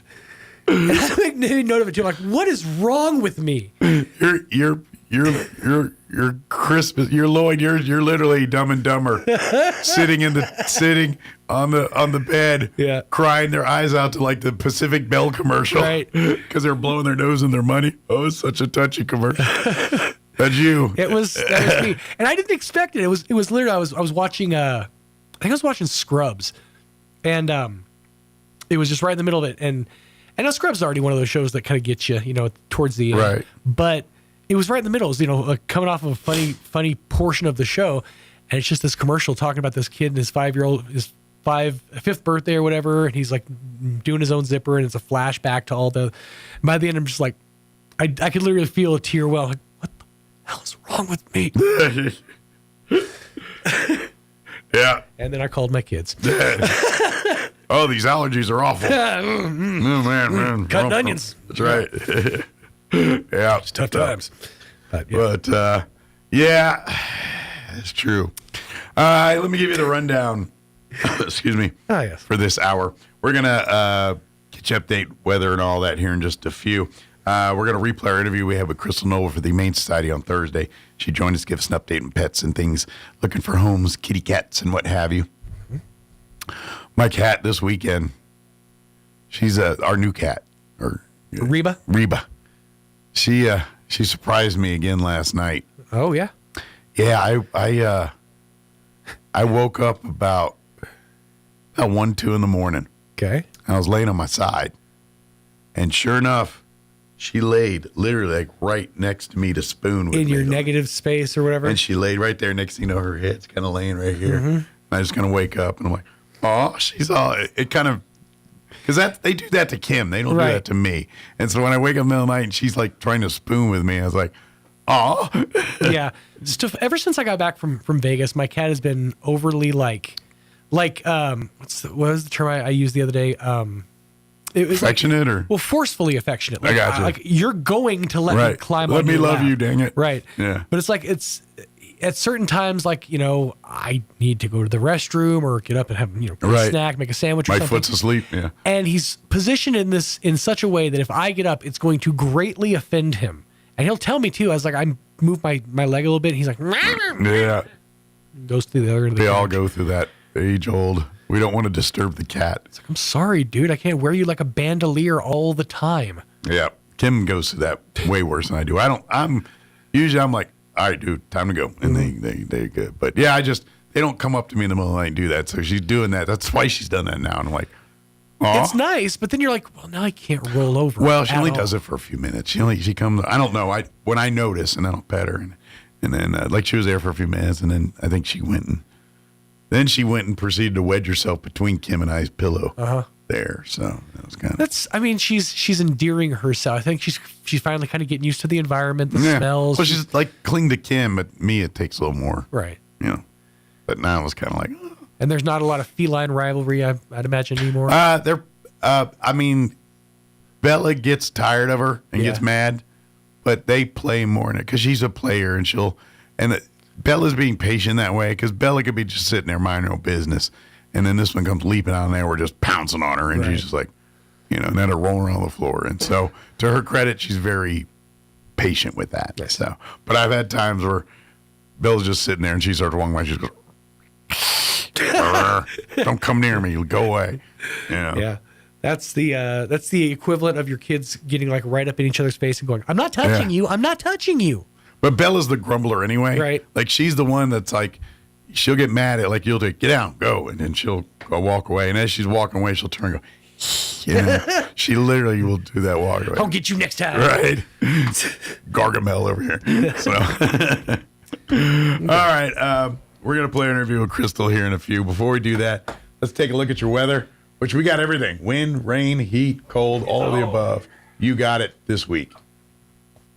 I'm meteorologist Steve Hamilton with your Pecos Valley weather. Some clouds moving in by later on today. A little bit of sunshine, though. Low pressure is on the way in from southern Arizona. We'll be in the low 80s on the afternoon high. Then tonight, scattered showers around, maybe a thunderstorm, mid-40s. And then we've got a pretty good chance of rain coming up on Tuesday. Scattered showers, low 70s. Everything will clear up on Wednesday, low 70s. That's your latest forecast. I'm meteorologist Steve Hamilton. Thank you, Steve. Currently 45 degrees here in Roswell. Humidity is at 54%. Winds are out of the northwest at 3 miles per hour. Today, expect increasing clouds. Warm, though, high of 83 with winds out of the south 10 to 15 miles per hour. Tonight, we are looking at a 40% chance of rain. They say sweet spot is between 9 p.m. and 3 a.m. Mostly cloudy with an overnight low of 47. Winds out of the south at 5 to 15 miles per hour. For Tuesday, we are looking at a 50% chance of showers, mostly sunny and 74, but breezy. Winds will be out of the west early, 15 to 20, increasing 20 to 25, gusting as high as 35 miles per hour tomorrow. Tomorrow night, no talk of rain, just partly cloudy, breezy, southwest winds, 15 to 20, gusting as high as 30. They'll drop down 10 to 15 after midnight. Wednesday, we're looking at another breezy day, sunny and 72. Winds out of the northwest, 20 to 25, gusting as high as 35. Thursday, sunny and 79. Friday, warming up near 90, 87 and sunny on Saturday, 89 and sunny on Sunday. So there we go. A little bit of everything for you. All right, it's 8:21. We're going to take a quick break, and then we're going to play our interview with Crystal Noble from the Humane Society. Don't go away. It's time again for the Clovis Evening Lions Club Gun, Knife, and Coin Show, happening Friday, March 13th from 1 to 7, Saturday, March 14th from 9 to 5, and Sunday the 15th from 9 to 4 at the My Metal Livestock Pavilion at the Curry County Fairgrounds. Browse dozens of vendors selling collectible knives, coins, historical and modern firearms, as well as ammunition and accessories. $5 general admission, $4 military discount, and $4 NRA discount available. Find all the information online, clovisnmlions.com. Paid for in part by the City of Clovis Lodgers Tax Fund. Hey, Roswell, it's Ford Truck Month, and your friends at Roswell Ford are rolling out massive savings on all new Fords and 000. You heard right. During Ford Truck Month, get 0% financing for 60 months, 0 down, and 0 payments for 90 days. Plus, Roswell Ford needs your trade today, so we are willing to overpay. We'll do whatever it takes to get you released from your car, truck, or SUV, even if you owe thousands more than your trade is worth. So you can upgrade to a new Ford for less, with 0% financing for 60 months, 0 down, and 0 payments for 90 days. Roswell Ford has partnered with more aggressive lenders that will push to approve your credit with great rates and terms, even if it's less than perfect. Get on board at Roswell Ford. Upgrade to a new Ford today and get huge American-made savings with 0% financing for 60 months, 0 down, and 0 payments for 90 days during Ford Truck Month. 821 North Main Street in beautiful Roswell. Call 575-623-3673 or online at roswellford.com. Interest accrues from date of sale. 0 APR is $16.67 per thousand. Financed on 2025 F-150s. Subject to lender approval. Offers not combined on select vehicles. Exciting news for Southeast New Mexico. The Advanced Heart and Vascular Center of New Mexico in Carlsbad, home to Dr. Amanda Ryan's trusted cardiology care for over 13 years, is now part of Current Clinic. That means world-class electrophysiology services right here in southeast New Mexico. No more 3-hour drives to see a specialist. Current Clinic is bringing advanced, life-changing treatment for atrial fibrillation, AFib, and other heart rhythm disorders close to home. Early intervention for AFib can dramatically lower your risk of stroke, and our goal is to help our community understand just how important that is. You and your loved ones deserve comprehensive, cutting-edge heart care without leaving town. If you're experiencing an irregular heartbeat or AFib symptoms, expert care is now available locally. Visit currentclinic.com today to learn more and schedule your consultation. Current Clinic, easy access to comprehensive AFib care right here in southeast New Mexico. Here's a Mornings with Mike Winters fun fact.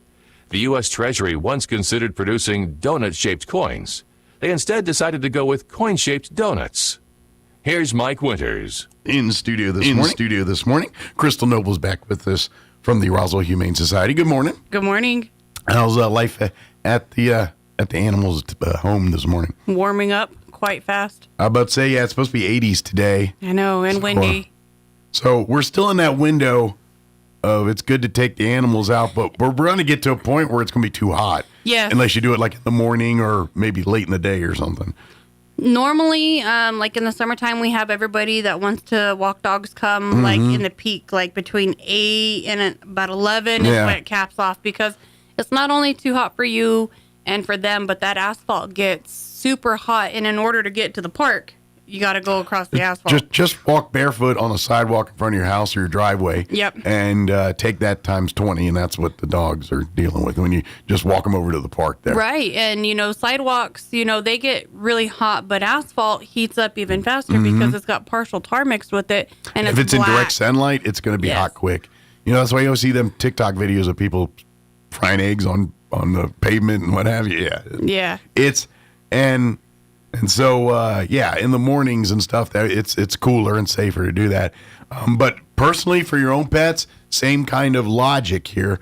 If you're going to take your dogs out for a walk, no asphalt pavement. I mean, if they're staying in the grass the whole time, then you're probably all right. But or if you have dog shoes and your dogs will wear them. Exactly. But most stick dogs to don't. a morning walk or like dusk time. Yes. The end of which, after this weekend, that's going to get a little later because the clock change here. So. I know. I'm not happy about it. Yeah. Really quick, I'm going to hop over to the thrift store because there's a few things coming up. Spring sales, huh? They're going to do their annual spring cleaning. Okay. And so let me get to the calendar, correct dates. The 14th will be the last day they're open again until the 25th. Okay. So every year they go through, they close down, they pull everything away from the wall, clean extensively. Sure. Do painting touch-ups. The heavy lifting of the year. The big, heavy spring cleaning. Yeah. So they'll basically be closed the week of St. Patrick's Day, which is also spring break, and they'll reopen on the 25th. Okay. So with that, what they're going to do is on the 14th of March is they're going to put the entire store 75% off. Makes it easier to clean when it's kind of empty. So, it does. Yeah. And then for this week, what they're doing is all of the bathing suits, they're getting all of that stuff out now. Okay. So that way people can start coming and Lock getting it in for swim season. This weekend's next couple days here, the 14th, right, is a perfect time to go see if you can get your summer swimwear now. Mm-hmm. If you are looking for big screen TVs, they got a few of them. Okay. They got a lot of home appliances. And I got to be honest, we're in a world now, unless you're wanting, like, the Uber I'm trying to impress my friends TVs are like VCRs or whatever. You literally, you buy a $10,000 TV, a year later it's worth $1,000. What I'm telling you is, save all that. If you're like, I just want a 50-inch TV or I want a 60-inch or whatever these are. I think one of them are 75-inch. A 75-inch. Yeah. You probably get it for pennies on the dollar here than walking into a store, buying it brand new, dropping $2,000 easy. Right. They have Keurigs. They have a couple of air fryers. A lot of little just knickknack house appliances. Duffy. They have a Duffy bike. Oh, okay. Like back in our day, Duffy bike. Yeah. Yeah. Wow. Yeah. So a little stroll down memory lane for some folks. I laughed. I saw it. I was like, "Oh, Pennywise." And then they have a really unique dresser. It is basically a nightstand and a dresser all in one. Okay. So it has the full 6 drawers for the dresser, and then on top of it, on one side, somebody mounted the nightstand on top of it to make it a little bit taller. Okay. So, like, if you needed to put your TV Nice. or something It's up kind on of a top. custom piece. Mm-hmm. Okay. It's a really pretty, like, oak wood color. Okay. Very nice, and it's heavy. It is heavy. So it's solid. And they have that for $100. Nice. I imagine you try to buy something like that new, a couple grand easy. Right. Yeah. And then I don't have the exact dates yet, but I know sometime later at the end of this month, and then in April, the National Honor Society from Goddard is going to do a car wash for the Humane Society. Oh, cool. And it's going to be at the Nazareth Church up on North Main. Yes. Right, not far from the high school there, actually. Right. Yeah. The teacher is supposed to be getting me the dates here soon, so that way we can start letting people know. All proceeds are going to come to us. Awesome. And it's going to be from the National Honor Society of Goddard. Okay, cool. Good deal. You're going to bring some dogs out? If you can, Depending on the day and the weather, depends. Okay. Especially with all the excitement, sometimes dogs get too happy. Sometimes they get overexcited. Every dog I know, especially if they're medium, I mean, little dogs, no, but like big dogs or medium dogs, you're out there with garden hoses and everything. They don't want to play in the water. Guaranteed. Yep. And so one of the other things, we are still battling the issue of the creepy crawlers. Okay. We've got Bob Reed's coming out, and we're doing the kennel in sections because the animals can't be inside the section when they're treating it. They do have a lot of, like, I know at my home they have paid safe ones, but when they got to get commercial, they got to go like up a level on some of that stuff. And we have always used the pet safe ones. The problem is one female tick can lay 2,000 eggs.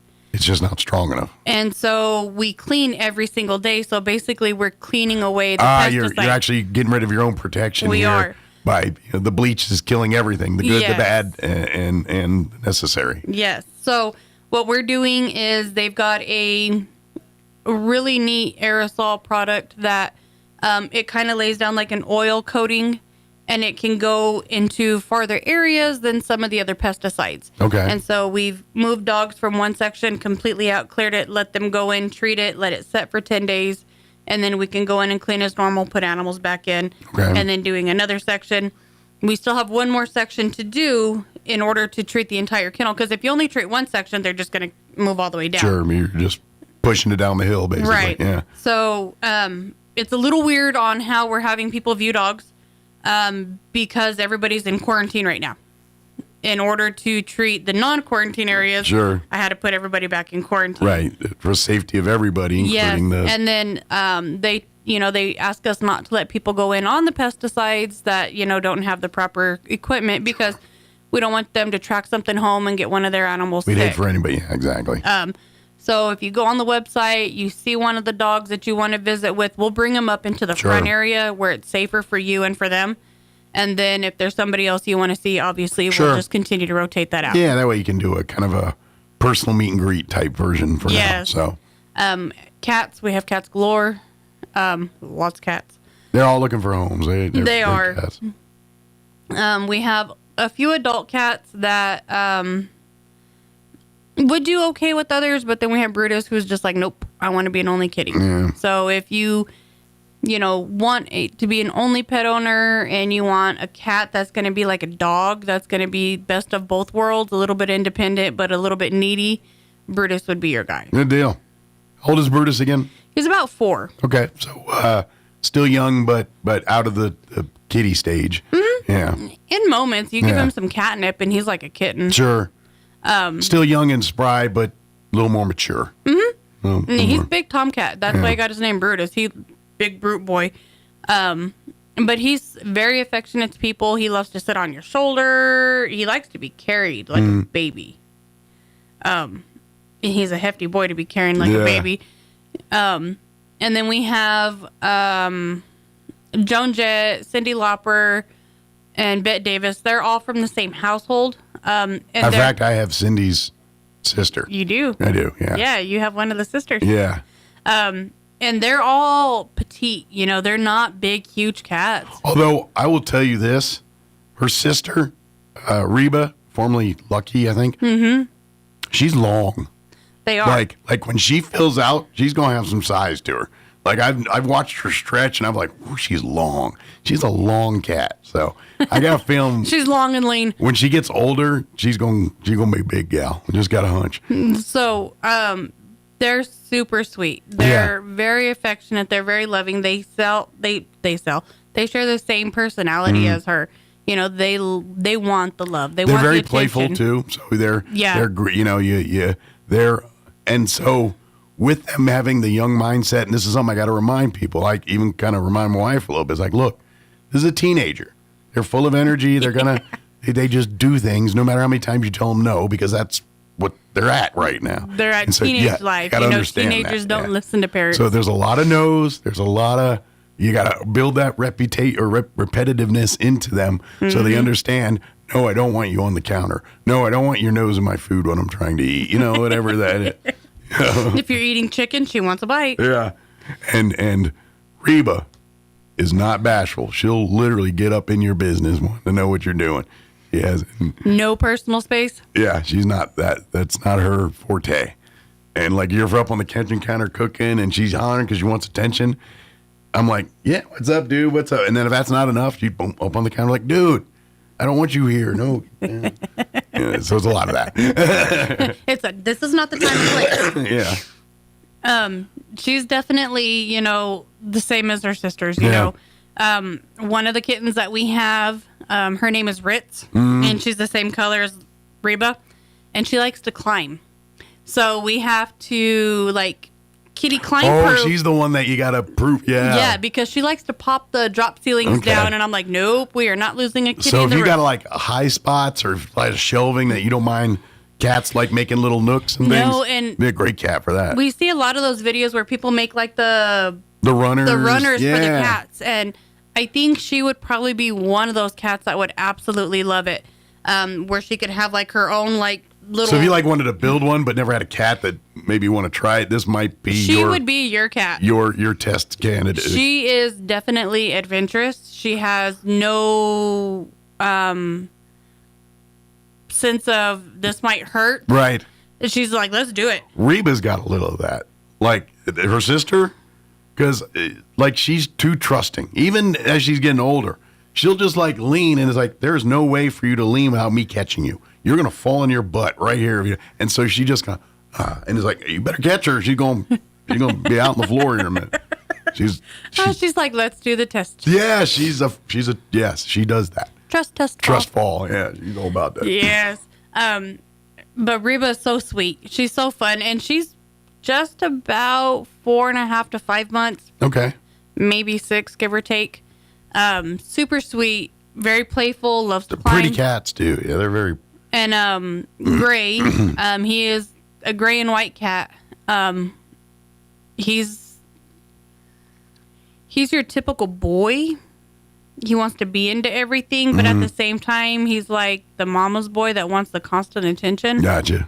So he's like, oh, I'm going to go do this to get in trouble so you'll come and pay attention to me. I want to be tough, but I want to be pampered. Yeah. Yes. Get it. Uh-huh. And he's super sweet. We have Ash and Stormy, their siblings.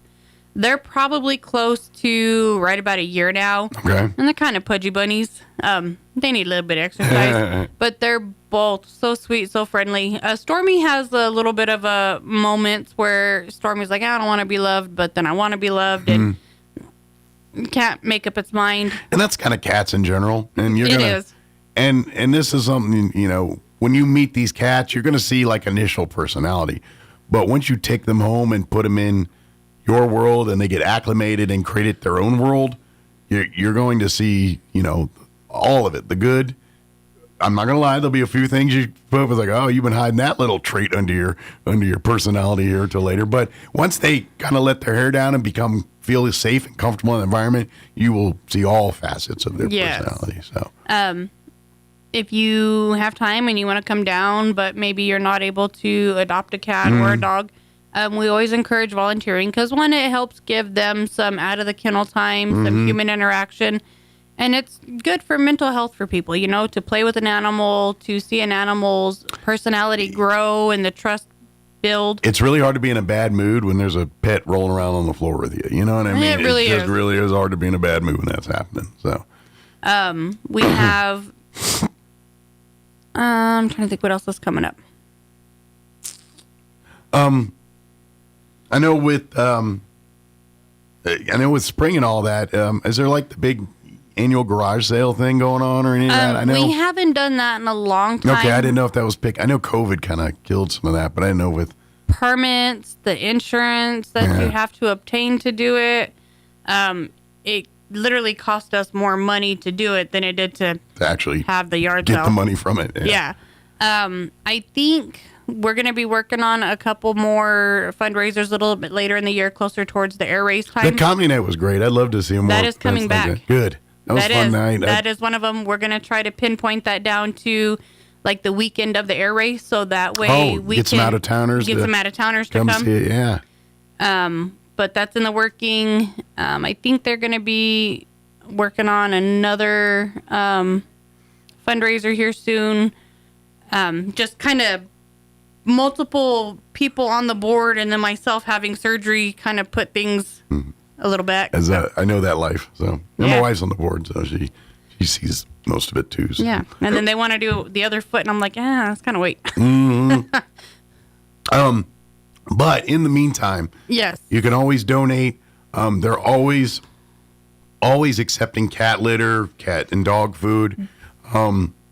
Bleach, bleach, cleaning products, brooms, mops, towels, any of the rags, all of the above is helpful. If you do get litter, don't get fancy litter. Get the cheapo, non-clumping clay litter is just fine. We go to Sam's Club or Tractor Supply, and they have a 50-pound bag of it for like $12. Yeah. And it's just basically clay cat litter. Yeah. Nothing fancy. And if you donate kibble, please avoid red dye, the red dye 5 or whatever the heck it is.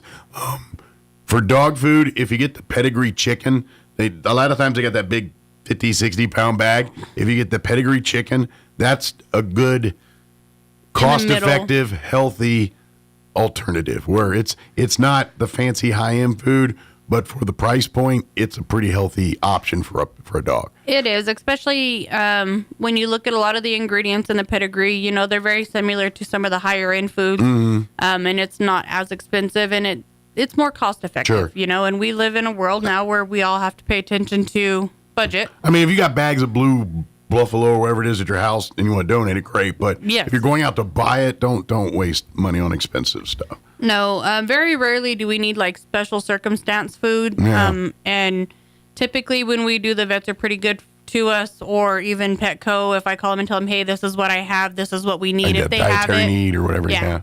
They're very good to us. And the same with like the fancy litters that have like the ID and all. They'll use that for and a lot of that has to go into special litter boxes now. Yeah. Oh yeah. There's a whole. It's all proprietized, and it's like I just want to go get a box and some litter and let a cat poop. That's all I'm trying to do here, man. Right. But we do. We try to be the most cost effective that we can to be able to stretch out the length of time we're able to care for the animals. And of course, monetary donations are a way to go. All that money goes right back into paying vet bills or maintenance upkeep of the facility or supplies for the pets. And of course, donating and supporting the thrift store is another great way to keep supporting, is just making those donations.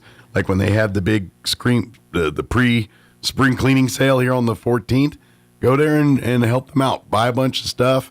Hey, that'll be a twofold because all that money goes back to the program, but an empty building's an easy building to clean. It just is. It really is. And we do have like some upgrades that are going to happen to make it a lot more effective for shoppers. Good.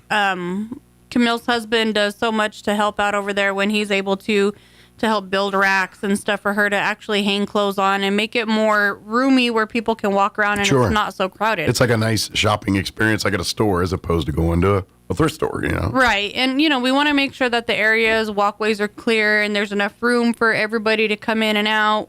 If you're handicap bound and you have like a wheelchair or a walker or something, we want to make sure you have adequate room. That ADA compliance or whatever it is. Yeah. No tripping or any of that. And we just got to keep up with maintenance so that way nobody gets hurt. Sure. Yeah, we get it. We want it to look like a nice store, not like a garage. Yeah, or the American Pickers set or something. No.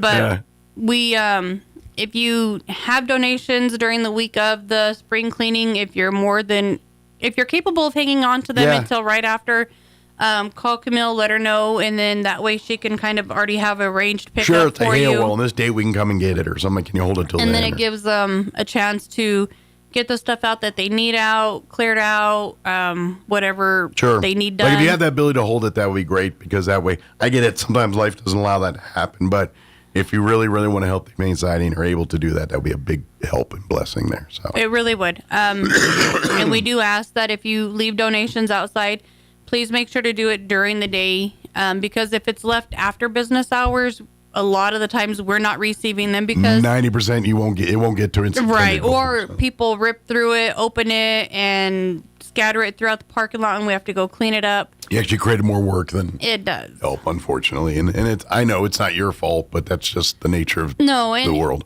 If for any reason, like you have a donation that you can't drop off during the day when we're working and you want us to go pick it up and you can put it in a safe place outside, call, say, hey, this is what I got. I'm going to set it in this area. If you could come and pick it up. And that way you make sure we are getting it. Yeah, you'll work with them and all that stuff too. Yes. By the way, if you're a collector of things and all that, I know Camille and the staff over there, they'll be happy to be on the lookout for stuff. Like if you're, I don't know, if you collect Coca-Cola items or something. Or like, mason jars. Yeah, whatever it is. And anytime she gets new stuff in like that, she'll put you on blast about that and have you come down and take a look. Or if there's a particular book or hey, I'm looking for a suit or I'm looking for a washer dryer or something, when rolls in, could you tell me about it? She'd be happy to do those kinds of things. She has a pegboard for just those kind of things. Just for that kind of stuff. Yep. So, and then conversely, if you see people looking for stuff up there, be like, I got one of those I don't need. Maybe I'll donate it, Yeah. Check it out. So, but all the way, that's a great way to kind of do. And then, getting back to the other thing about the donations and all that, for folks that are truly in need, and if you can't, and you need stuff but don't have money, and you're like, look, I need clothes, but I really, rather than kind of waiting for people to leave stuff at night, talk to Camille. 9 times out of 10, she'll do a sweat equity or a trade, pay it forward kind of thing. And say, look, you need clothes, get what you need. Can you come back next week and help me move some boxes? Or we got spring cleaning coming up on the 17th. Can you help us, scrub some walls and scrub some floors and things like that? Yeah. And be happy to help you do that kind of stuff. So just saying, they will work with you. The motto, scratch my back, I'll scratch yours. Yeah. Because at the end of the day, all we're trying to do is just help these animals find them good homes. Anything that hurts that, we don't want to happen. No. But at the same time, we're humans. People life, and if we can help you and also keep the mission going, let's do that. So, help us help you. Yes. So, what else is there? I don't know. I think we kind of got it all because I don't have dates quite yet of the car washes, but I wanted to mention it so that put it on your radar. People will know. I believe it's going to be on a Saturday. I don't think it's going to be on a Sunday. I think it's going to be just one day. But as soon as I have the dates, I'll text you so that way we'll get the word out and put it on blast. In case I'm not here on radio before the date it pops up. But I always like to encourage you to follow the Roswell Humane Society on Facebook. That's a great place to find updates on new animals or success stories or events like this that are coming up. If you go to the roswellhumane.org, that's where you can go and see animals that are currently at the residence, either looking for them. Even the ones in quarantine are up there. So basically every dog we have is technically available for adoption, but they're all in the quarantine area. And in order to get to the quarantine area, you have to go through the area that was just treated. Gotcha. So even though it says not available because they're in quarantine, right? They are. We just got to call and have you come in for a personal meet and greet. Yeah, basically. We have to do it a little bit different for a little bit. And that's just until we can get the entire building done adequately to make sure that we're getting ahead of the issues. Animal control seeing issues. The vets are having animals come in with issues. So we've had a very mild-like winter. And this is the type of stuff you need to do to keep from the next parvo outbreak or the next whatever thing that rolls through here. Because like you said, since we have such mild weather here, nothing dies. It just incubates. It just mutates and comes back like the $6 billion man, bigger, stronger, faster. So, so that's why we got to be extra cautious on this stuff. But I do think, if you're seeing issues at home, definitely, get a hold of your vet, get some flea and tick preventative, orally, topical, whatever your vet suggests, and then treat the house, treat the yard, and start on it early, because once spring fully hits or summer, you're going to be inundated to where it's going to be horrendous to try to fix. At the very minimum, treat your animals. Give them that protection started. So, and that'll buy you some time on the yard. Yeah. A little bit. So, but and for those, some people keep it all year round, but I know some people, they'll stop doing it in the winter and all that stuff. I do ours all year round. Mostly because we don't have. I'm about to say around here, it's not a bad idea. If you lived in New York or someplace like that, you'd probably be all right. But down here, or if we lived up in like Colorado where it actually snowed on a regular basis. I'm gonna guess places like Florida and stuff also deal with these same issues that don't have quote unquote a winter. Even parts of Texas, they treat all year round. Yeah. Oh yeah. Imagine you get down by Corpus Christi, down Houston, down there where it's kind of warm more than it's cold. Yeah, absolutely. So.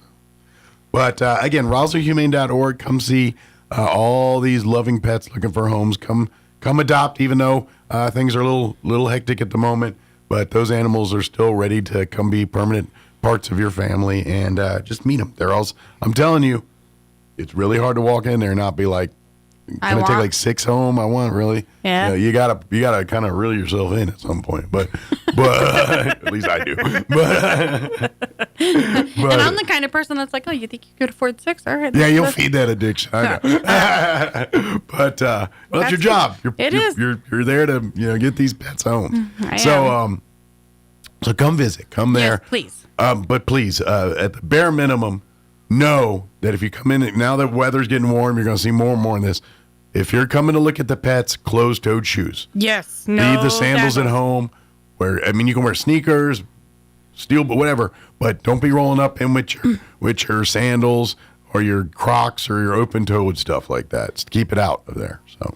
Or keep a pair in your car and you can swing by and you're like, oh, I want to go, and you could throw them on. Be like those people in big cities.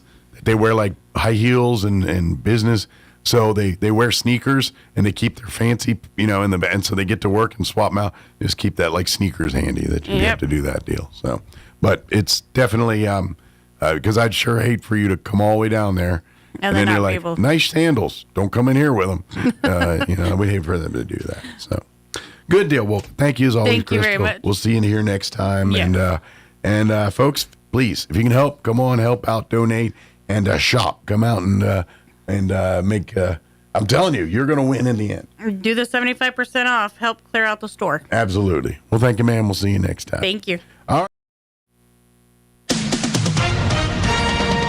With SRN News, I'm Rich Thomason in Washington. The U.S. and Israel have a potential new target in their war with Iran. The country now has a new supreme leader, replacing the previous one who was assassinated by Israel. New York City's police commissioner says 2 explosive devices thrown during dueling protest outside the mayor's official residence, Gracie Mansion, over the weekend is being investigated as an act inspired by ISIS. The Democrats' refusal to fund the Department of Homeland Security is starting to take a toll at some airports. There were huge airport delays in Houston and New Orleans over the weekend. The U.S. military has killed 6 suspected narco-terrorists in a strike on an alleged drug boat in the eastern Pacific. The sell-off continues on Wall Street. The Dow down 784 points, while the Nasdaq is off 238 points. More details, srnnews.com. Now, time for another Otis Advisory.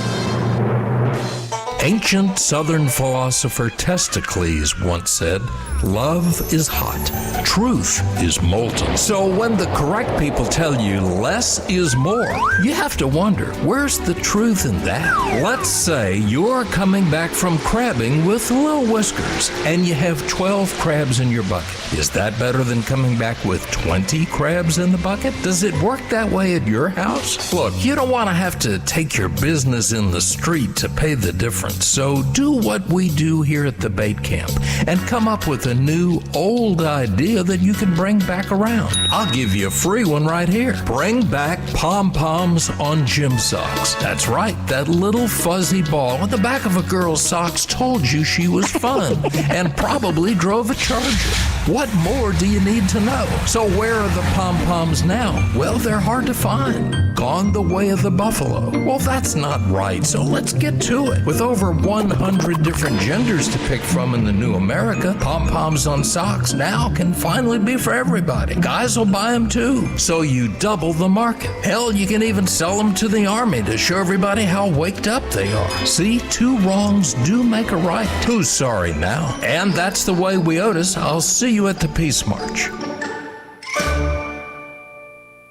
I'm meteorologist Steve Hamilton with your Pecos Valley weather. Some clouds moving in by later on today. A little bit of sunshine, though. Low pressure is on the way in from southern Arizona. We'll be in the low 80s on the afternoon high. Then tonight, scattered showers around, maybe a thunderstorm, mid-40s. And then we've got a pretty good chance of rain coming up on Tuesday.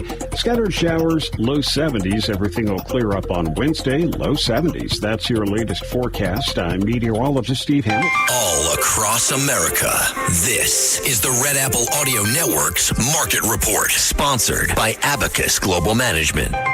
Good morning. I'm John Terrett. There's only one story coming off the weekend, and that's the price of a barrel of crude oil flirting with $90 a barrel. On Friday, WTI, the American benchmark, was up 13%. Brent, the global benchmark, up 9%. Kuwait halted production because it lacks storage space, and many on Wall Street predict oil will hover at $100 a barrel later this week. We'll see. The other big story of Friday, of course, was the February jobs report, with the economy losing 92,000 jobs and the unemployment rate rising to 4.4%. This was a surprise. Economists had expected an increase of 50 or 60,000 jobs, not a decrease. The drop blamed on healthcare issues. Wages are still rising, and that'll complicate matters for the Fed when they meet to discuss interest rates again a week tomorrow. Dow, Nasdaq, and S&P all lower on Friday, and last week was the worst week since last November. In the ever-changing media landscape, the German company Axel Springer, owners of Politico, the Washington, D.C. Insiders publication, is buying Britain's Telegraph newspaper for $575 million, outbidding the company thought to be the lead contender, the UK's Daily Mail. In the rest of the week, we hear from Coles, we get CPI inflation, retail sales, and GDP, that's growth, on Friday. With business, I'm John Terrett. This is the Red Apple Audio Network's Market Report, sponsored by Abacus Global Management. What if the future of finance wasn't built around averages, but around you? At Abacus Global Management, we're reshaping financial planning around the most personal data point, your lifespan. But it's more than just insight, it's control. As a technology-driven asset manager, we're empowering investors with an integrated system to take command of your time, your future, your financial destiny. This is a new era of investing. Take control at abacusgm.com.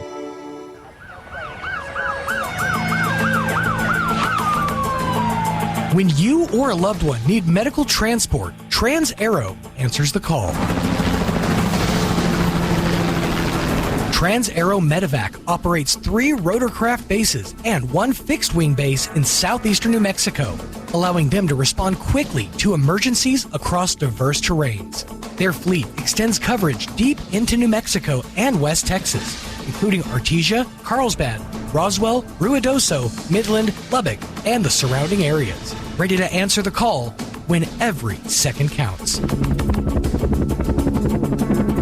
Trans-Aero Medevac, proudly serving southeastern New Mexico and West Texas. Loan for free, thanks to the partnership from the City of Artesia and Trans-Aero Medevac. Life support by air. Start the year strong with a home that's comfortable, efficient, and easy on your energy bills. The Right Fit membership program. For as little as $15 per month or $199 a year, you can rest assured knowing your unit is ready with biannual HVAC maintenance, as well as reduced dispatch fees, even in the middle of the night. Plus, a 15% discount on all services provided by Fulkerson, as well as preferred scheduling. Be ready for the seasons ahead. Become a Right Fit member with Fulkerson today. Call 575-319-9984 to find out more. Fulkerson Plumbing and Heating. Company, proudly serving Roswell and surrounding area. Hey Roswell, it's Ford Truck Month, and your friends at Roswell Ford are rolling out massive savings on all new Fords and 000. You heard right. During Ford Truck Month, get 0% financing for 60 months, 0 down, and 0 payments for 90 days. Plus, Roswell Ford needs your trade today, so we are willing to overpay. We'll do whatever it takes to get you released from your car, truck, or SUV, even if you owe thousands more than your trade is worth. So you can upgrade to a new Ford for less, with 0% financing for 60 months, 0 down, and 0 payments for 90 days. Roswell Ford has partnered with more aggressive lenders that will push to approve your credit with great rates and terms, even if it's less than perfect. Get on board at Roswell Ford. Upgrade to a new Ford today and get huge American-made savings with 0% financing for 60 months, 0 down, and 0 payments for 90 days during Ford Truck Month. 821 North Main Street in beautiful Roswell. Call 575-623-3673 or online at roswellford.com. Interest accrues from date of sale. 0 APR is $16.67 per thousand. Financed on 2025 F-150s. Subject to lender approval. Offers not combined on select vehicles. At Martine's Capital Cafe, come in and enjoy a delicious variety for breakfast, lunch, or dinner. Try our burritos, huevos rancheros, asado, chorizo, sausage, flantas, fajitas, chili rellenos, quesadillas, enchiladas, sopapillas, and don't forget their award-winning green chili cheeseburger and so much more. Everything is prepared with the finest and freshest ingredients. Martine's Capital Cafe. Quality, value, tradition, and the most delicious New Mexican food since 1989. Open Monday through Saturday from 6 to 8:30 p.m. at 110 West 4th Street in Roswell. Chris DeGaulle is now in Roswell on 106.5 FM KEND, Roswell, New Mexico.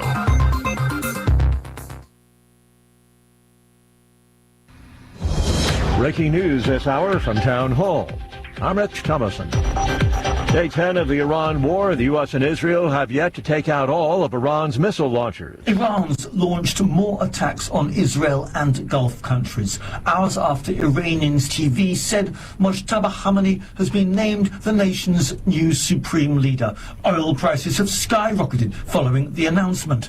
Iran has maintained its stranglehold on the Strait of Hormuz shipping lane and has launched new attacks. Saudi Arabia is warning Tehran it will be the biggest loser if it continues to attack Arab states. The Saudi statement on Monday came after a new drone attack apparently targeting its massive Shaba oil field. I'm Charles de Ledesma. About that weekend unrest outside the New York City mayor's official residence, Gracie Mansion, a couple of explosive devices thrown during dueling protests. This is being investigated as an act of ISIS-inspired terrorism. NYPD Commissioner Jessica Tisch. 6 suspected narco-terrorists have been killed in a U.S. military strike on an alleged drug-running vessel in the Eastern Pacific. This strike is part of the Trump administration's campaign against alleged traffickers. Sunday's attack brought the death toll to at least 157 people since the Trump administration began targeting those it calls narco-terrorists in small vessels in early September. U.S. Southern Command says it targeted alleged traffickers along known smuggling routes. However, the military did not provide evidence that the vessel carried drugs. Correspondent Andrew Stewart. The Iran war has claimed the life of a 7th American service member. The unidentified individual died of injuries sustained in an Iranian strike on a Saudi military base. On Wall Street, the Dow down 499 points. The Nasdaq is off 92 points. More on these stories, townhall.com. Everybody wants cheap airfare. I'm Mike Gallagher, but where here, host do you of the find Mike it? Gallagher. You call low-cost airlines. Their prices are direct from the airlines, and they're so low you can't find these fares published anywhere. They specialize in cheap flights, discount hotel rooms, cheap car rental rates, and great package deals anywhere around the world. Wherever you want to go, they can help you get there cheaply and with a best price guarantee. If you want the lowest prices on your airline tickets or other travel services, call now. That's right, call. That's the only way to get these rates. Experts are standing by 24/7 to get you the cheapest airfare and hotel rates available. So don't wait. Call right now for the lowest travel prices anywhere and for great last-minute travel deals too. Call 866-755-5300. That's 866-755-5300. Again, that's 866-755-5300. Call us right now. 2 major economic plans have been unveiled at the annual meeting of China's rubber stamp parliament. One is building a robust domestic market. The other, building China into a worldwide tech leader. Together, they highlight the government's balancing act between its efforts to transform the economy while managing a prolonged period of sluggishness. China is such a large exporter that the choices it makes affect countries and jobs around the world. The plans presented at the opening of the National People's Congress, set to be endorsed by the legislature on the final day of the 8-day session that will take place on Thursday. A fire near the historic Glasgow Central Station has disrupted rail service across Scotland. National Rail says the disruption is expected for trains to, from, and through Scotland's busiest rail station. The station does remain closed today. Officials are giving no estimate for its reopening. News and analysis at townhall.com. An American man wins the LA Marathon for a second consecutive time in a photo finish. Nathan Martin won the Los Angeles Marathon in the final stride, giving the U.S. a second straight men's title. Martin edged Michael Kamau of Kenya at the finish line. They shared the same finishing time of 2 hours, 11 minutes, and 18 seconds. Kamau skipped fluids during the race and collapsed at the finish line. Martin is a substitute teacher and coaches high school track and cross country in Jackson, Michigan. In the women's race, Priska Cherono of Kenya won in 2 hours, 25 minutes, and 20 seconds. The 45-year-old mother of 3 lives in Colorado. I'm Gethin Coolbaugh. Travelers complained of long waits yesterday. In some cases, they lasted hours at security checkpoints at airports in Houston and New Orleans. Officials blame the long waits on a partial government shutdown, Democrats refusing to fund DHS. More on these stories, townhall.com.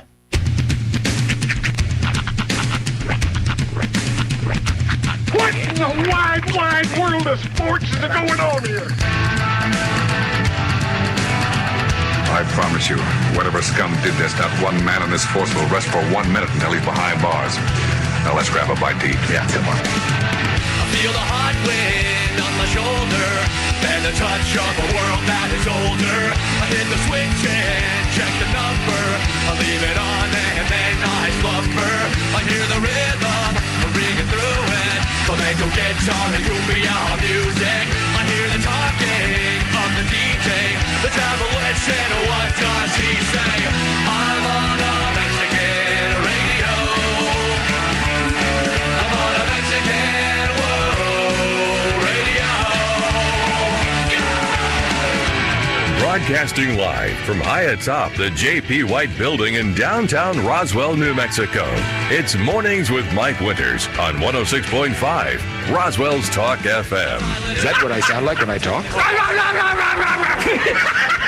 Now, here's your host, Mike Winters. And good morning. It is 6 minutes after 9 o'clock. Welcome to hour number 3. Trace and Gearballs. Mornings with Mike Winters right here on 106.5 Roswell's Talk FM. Happy Monday, everybody. Indeed. Post time change. Yep. If you're not already used to it, you will be. We done sprung forward. It's going to be...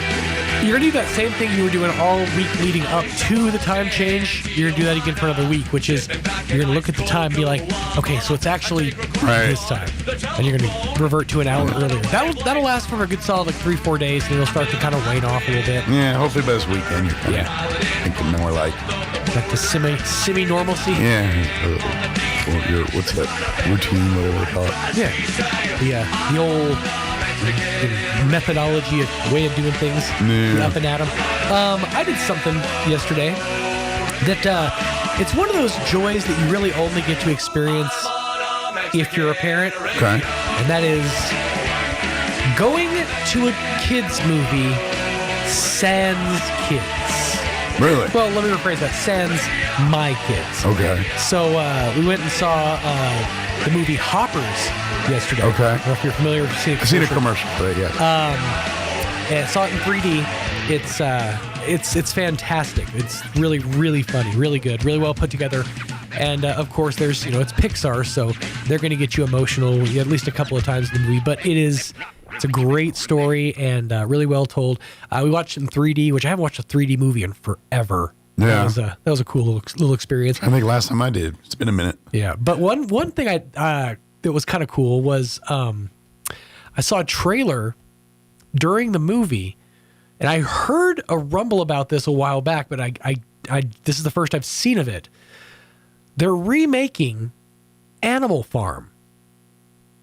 Like the George Orwell story. Really? They're remaking Animal Farm as an animated movie. And it's Seth Rogen and his production company that are responsible for it.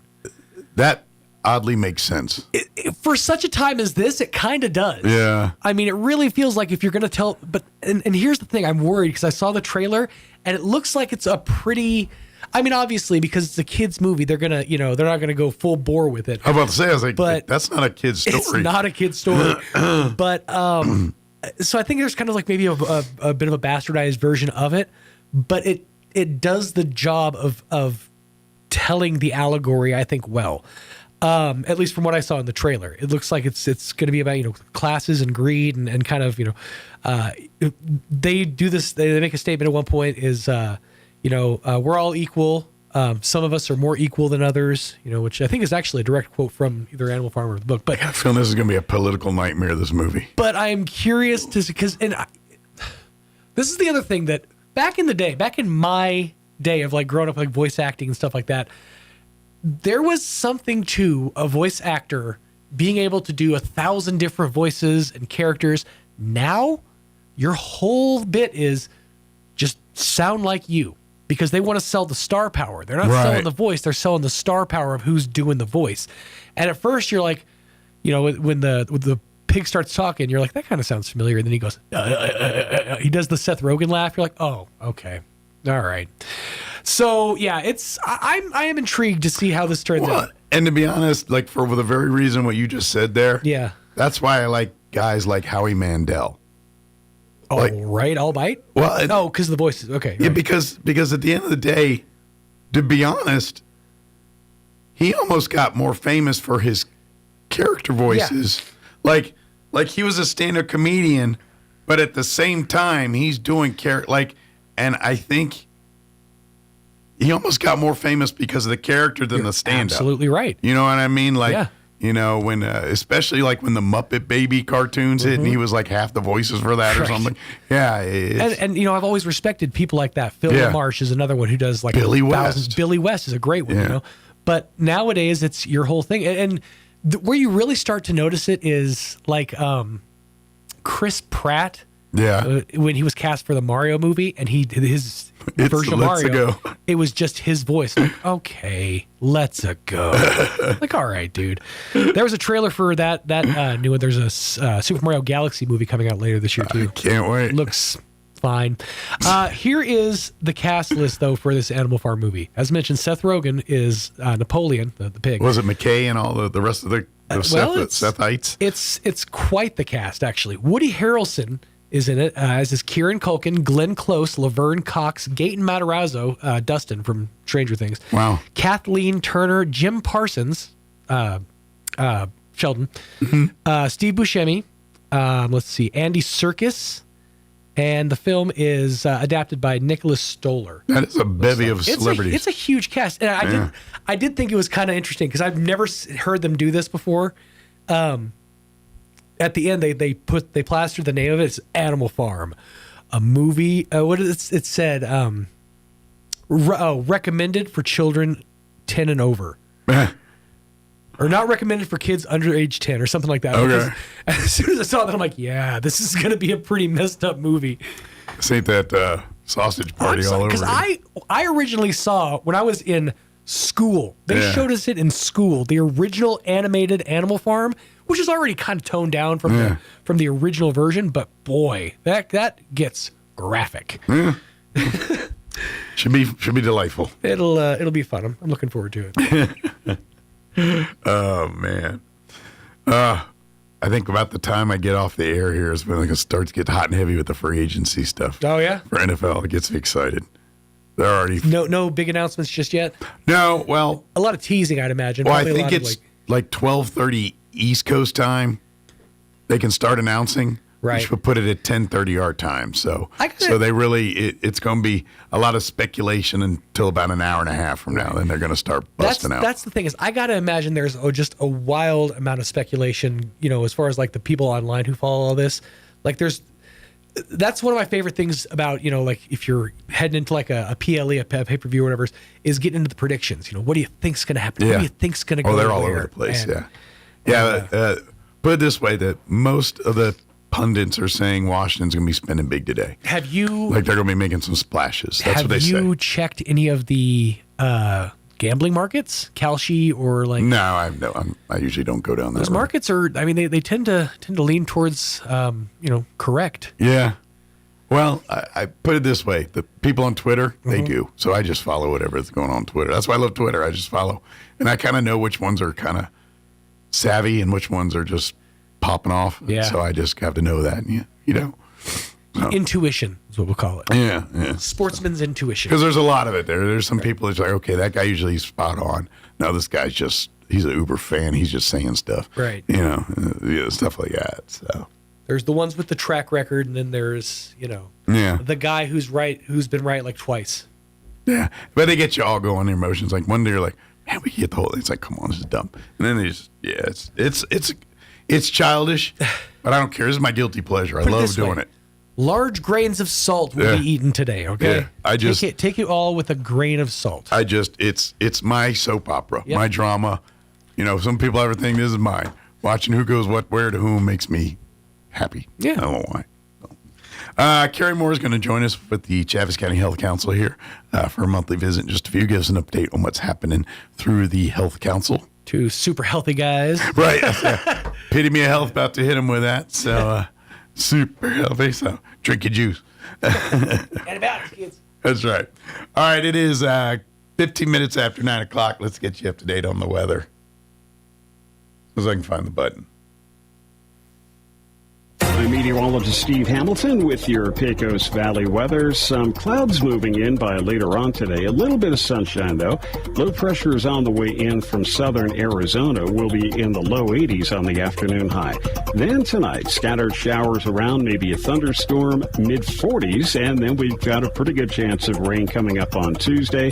Scattered showers, low 70s. Everything will clear up on Wednesday, low 70s. That's your latest forecast. I'm meteorologist Steve Hamilton.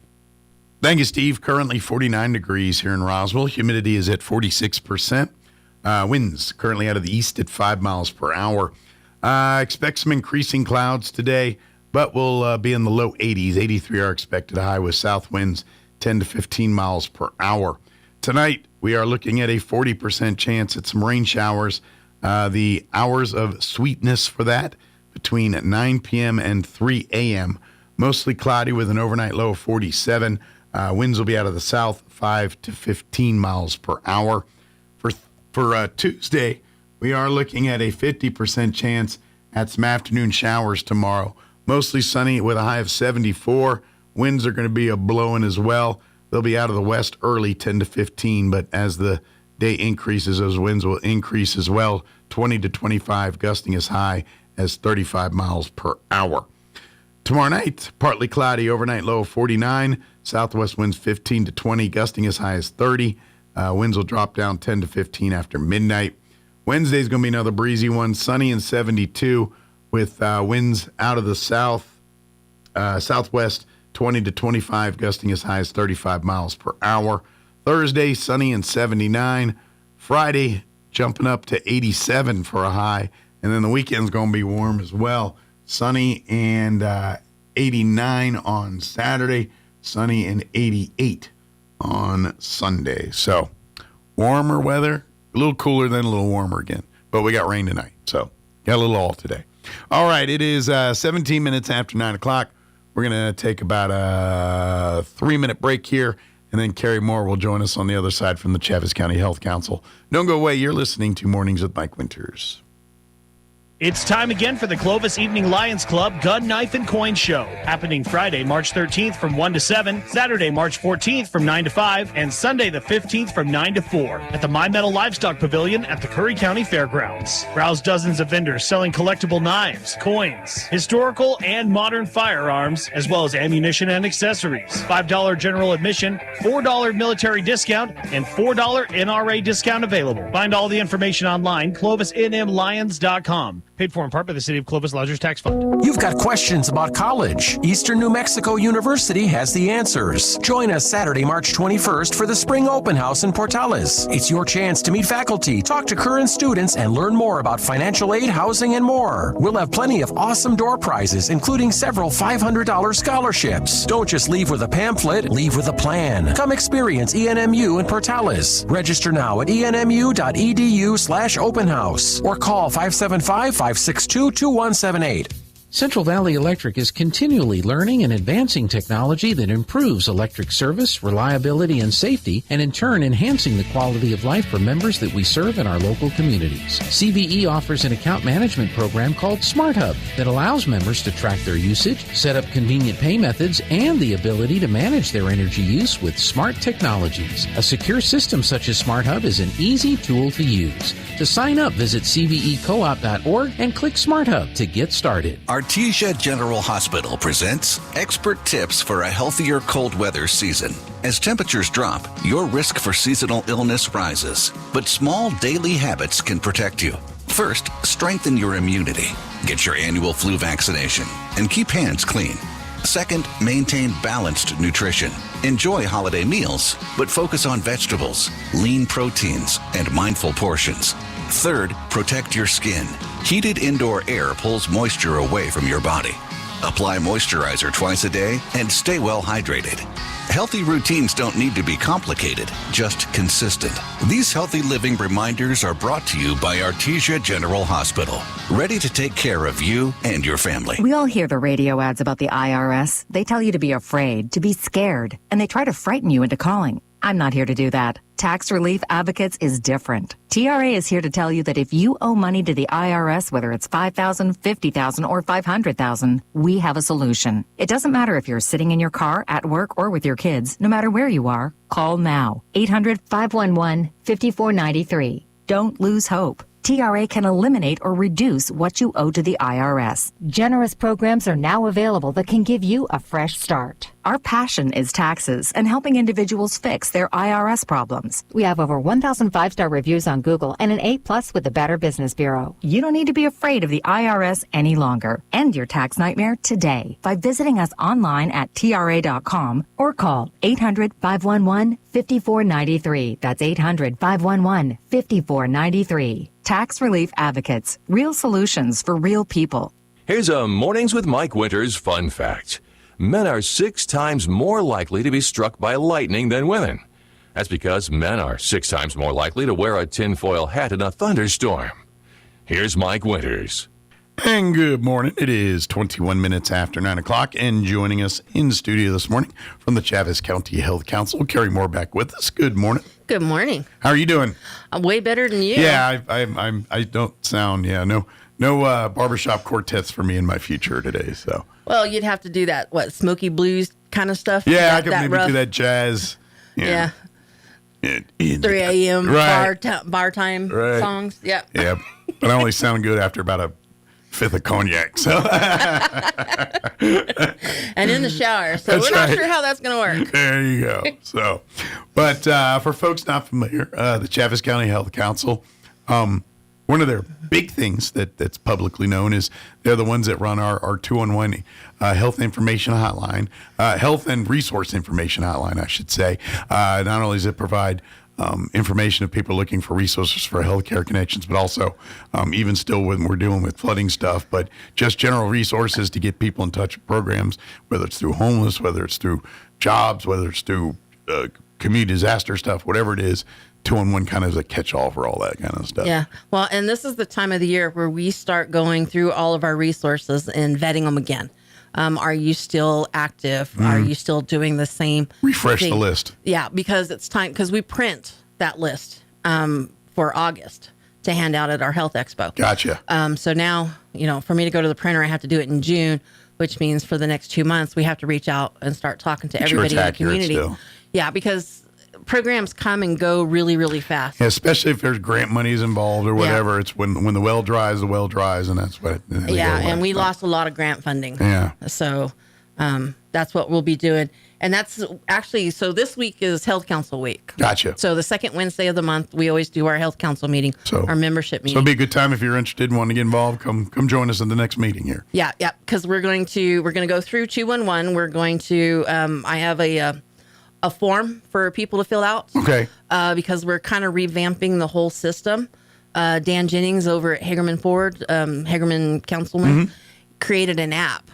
And it's called Health Hub or something like that.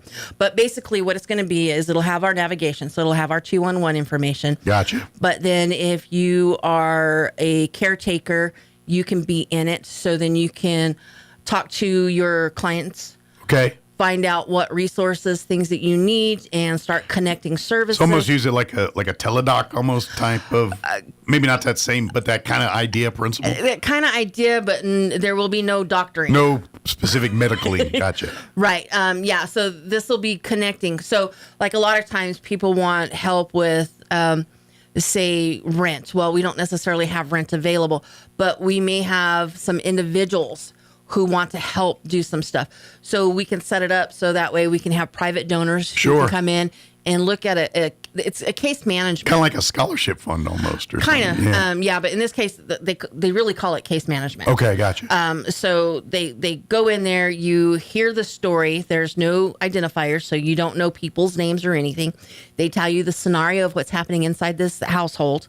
And these are the things that the people need and are looking for. Okay. So whether it be a nonprofit who already has these things, then we can connect in there and start filling those needs. Or Gotcha. if it's a private donor who wants to come in and help. Kind of triage it. Yeah.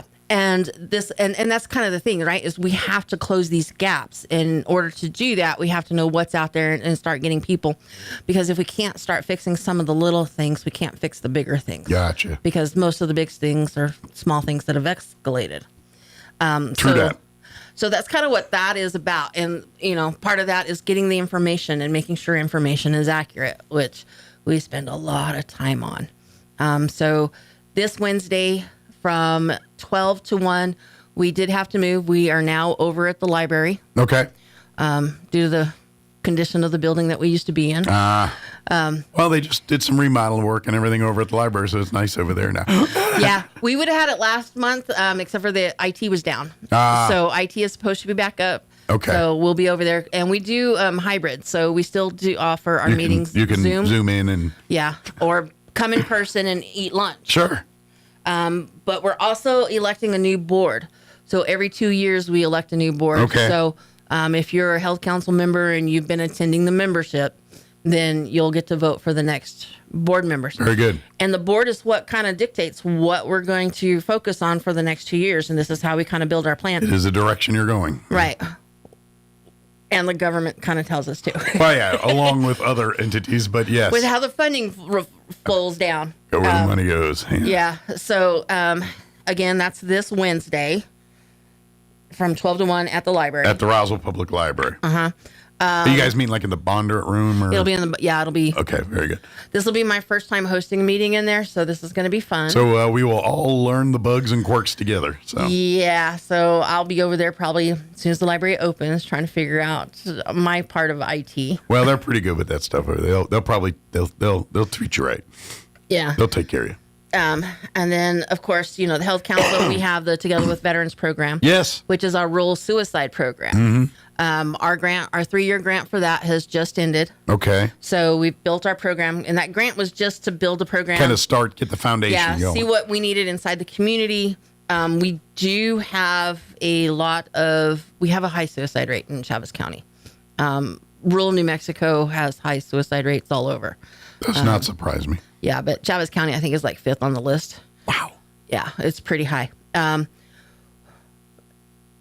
And so we have that. Now that our grant is done, we're having to focus on fundraising for that. So we are doing the Honda Classic with the golf tournament. Yes. Yeah, the golf tournament. So right now, the golf tournament is April 18th through the 19th. And they blow that thing up usually. I mean, there's all kinds of fun and prizes. They go full out. Of prizes, yeah. Yeah, they don't mess around at the Crumlin Golf Tournament. I'm telling you right now. Yeah, they know how to party on the green. That's right. That's a good time. Yeah. Right.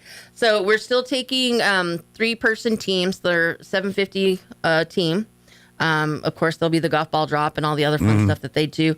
We're still looking for sponsors for that. So you can reach out to us at 211 and we can get you in connection with it. Because each different thing has got a different they got person different tiers and different opportunities and comes with perks and different people are in charge of different areas. So if you want to sponsor, you have to talk to this one. If you want a team, you talk to this one. And it's a whole list of people. But there's being sponsorships, or if you want to put teams in and all that, they can do all that too. So if you got some golfers, definitely sign up to be a sponsor. It's a great way to help out. Not only, you get to have fun, but this money really does go back to help. It goes back these into the programs veterans. and everything's here for the veterans. It's just amazing. Yeah, and this is how we get the funding. This is how we were able to do the veteran breakfast that we did. This is how we were able to Which they'd like to do at least quarterly, right? That's kind of the goal from what I'm hearing. Breakfast or something like more of them. We're going to do more of them. I don't know if it's necessarily going to be quarterly. Okay. But we did the veteran symposium, and that will be, I think we're looking at every other year for that one. We did the stand down, which is locating the unhoused veterans and seeing if we can find the services to help get them off the streets and get them the services that they need for that.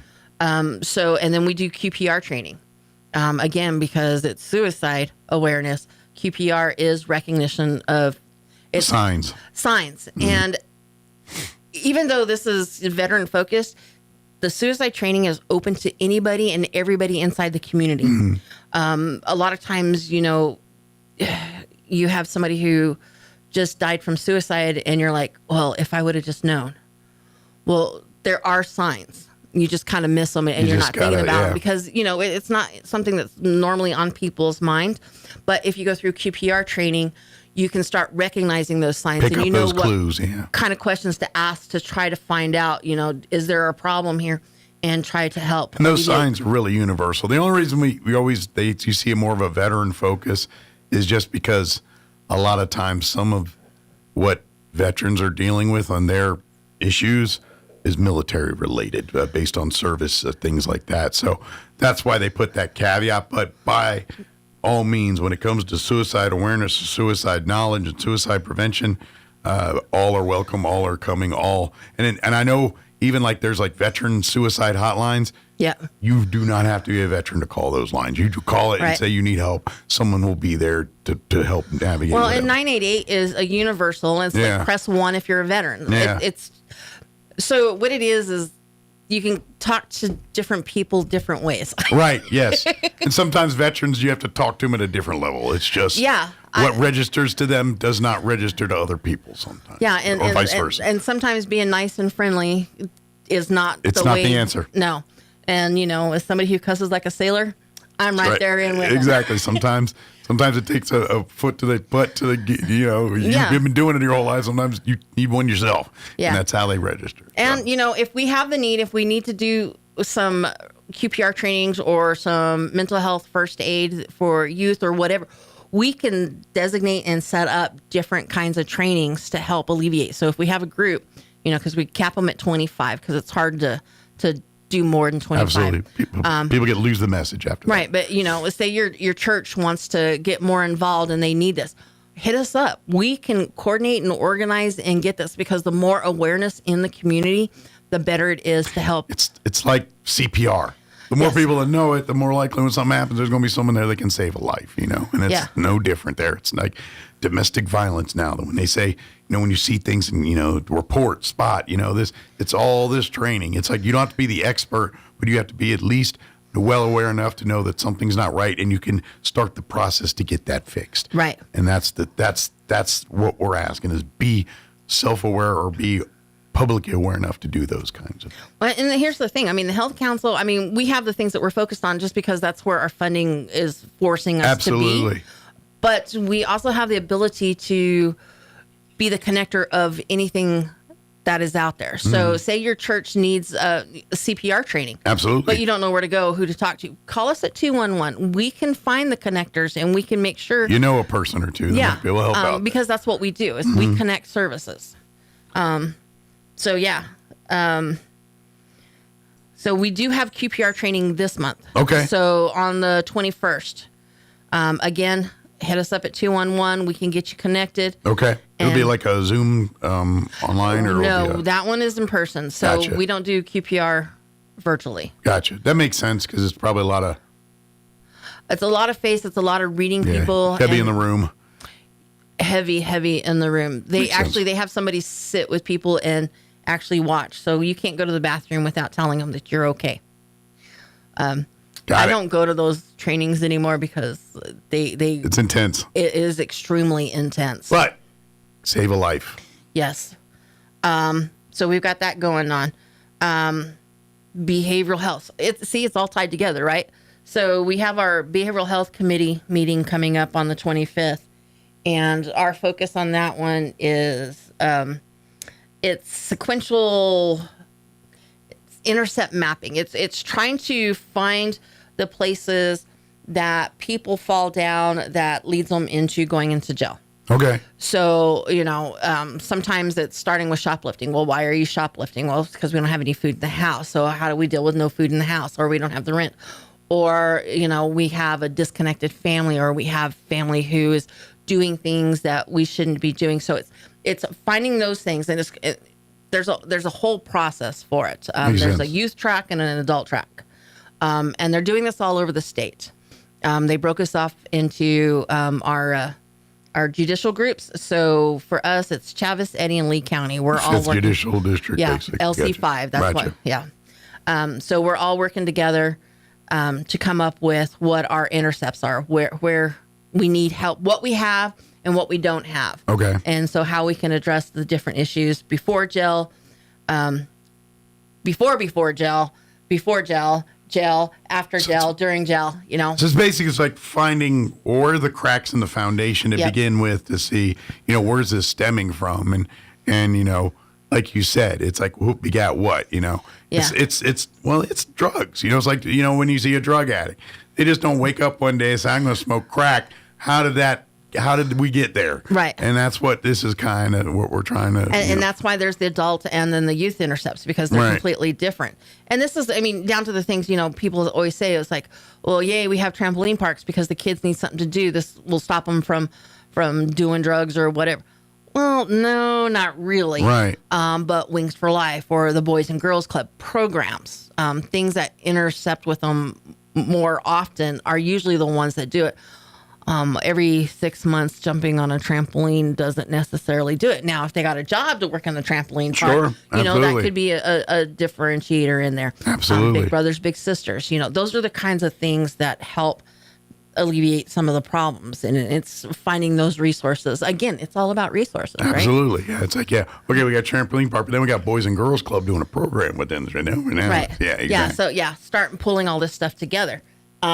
So we're working on that, and that's what we're going to focus on the 25th. Great. Because in May is when we bring the 3 counties together, and we all go and we do it again. Kind of on a bigger account, each kind of bringing their notes with them and comparing. Right, and yeah, because UNM or Presbyterian, one of the hospitals in Albuquerque, has got the grant that has to write the plan. Gotcha. Because there is funding for behavioral health. And Chaves, LC5, has the 3rd highest allocations of the funding for the state. And that means that we're lacking in resources. So part of this is finding what resources we don't have so that we can get them in here. So we start doing it, yeah. Yeah, one of that is we don't have, basically we don't have a homeless shelter. How can we help alleviate some of these things? We've got the warming center that's going, but we need something that's longer term because we're seeing some progress out of that. And some services and some connections and then being just made. When we make that, and then everything shuts down, and then it's back to square one. Yeah. So it's finding all of that, and so this is kind of the gear up for that. And since it's in Carlsbad, we wanted to make sure that we got everything that we could find in the community, because we know the entire community is not going to Carlsbad to be there to do it. So we're kind of breaking it off into a couple different. And I'm not trying to play this game, but. When we look at our district, most of the population is probably here in Chaves County through Roswell. Hobbs and things, but collectively, we've got the bigger collective base of population in the district. So yeah, again, it was who was willing to oversee, and Eddy County is the one who stepped up to do it. I just, as far as getting resources, and because I mean, the needs are the same, but the needs are greater in certain. You know what I'm saying? Yeah. Well, in this case, Eddy and but they're a little different. Well, Eddy and Lee have some programs in place. They've got crisis management teams. They've got detox centers. They've got things that we don't have. And so when it Bulldog comes, Bowl. well, we're laughing, but I mean, honestly, that's I'm joking, it's but I'm not. Funding. That's they've got a lot of community funding that goes into some of their programs where we don't have that. Absolutely. So we are way behind in the 3 counties on having some of these services. So we got to kind of open their eyes to some of that up here, probably. Right, and that's kind of why we're doing this, is because we need to make sure that they understand where we are truly lacking. We just barely found out that we have a detox. Well, it's not a detox house. It's a rehab or rehabilitation or rehab center or treatment. A treatment house. Yeah. After they're already detoxed. I was going to say a halfway house, but I don't know if that's the term anymore. We're still not on the right term, but we all know what we're talking about. We get the gist. We finally got one of those. Okay. And so, now, once they detox, they need a place to go so that way they can start rebuilding their life. Sure. And now we have a house. We didn't have that before. And again, I mean, that's so important because prior to that, it's good luck to you. Yeah, and your bus ticket and take it out. It's or detox you and put you right back on the streets. Exactly. You don't stay clean on. But if you don't have a foundation or anything then guess what? You're probably going to be right back where you started. So. Right. Yep. So we're working on all of that, and then of course our big one we just started this month for the big health expo in around the August time frame here. Yeah. So this year the school district is going to partner with us. So we'll coordinate the times to get school supplies prior to. Yeah, so we want to have the school district on Friday and then the health expo on a Saturday. So we're going to do it all together. Good. But with that, it is the largest expo in the southeast area because ours is bigger than all the other counties as well. But we are still looking for sponsorships. Last year, with it being at the mall, was our first time. We had everybody bring in their... Is the plan to come back to the mall? It's the only place big enough to hold it. That's what we got. So, yeah, makes sense. Yeah. Unless we pop up a big Ringling Brothers and Barnum Bailey style circus tent somewhere. Yeah, well, that first year I did the outside event, and we're not doing that anymore. I spent the entire thing outside. Well, August outside is just a bad idea to begin with. It is. It was miserable. Yeah. However, we still will have some things outside because the buses will be there. So, we've got the mammogram bus already booked, and this year we'll do 43 mammograms. Yeah. And you can do them in the morning where it's less...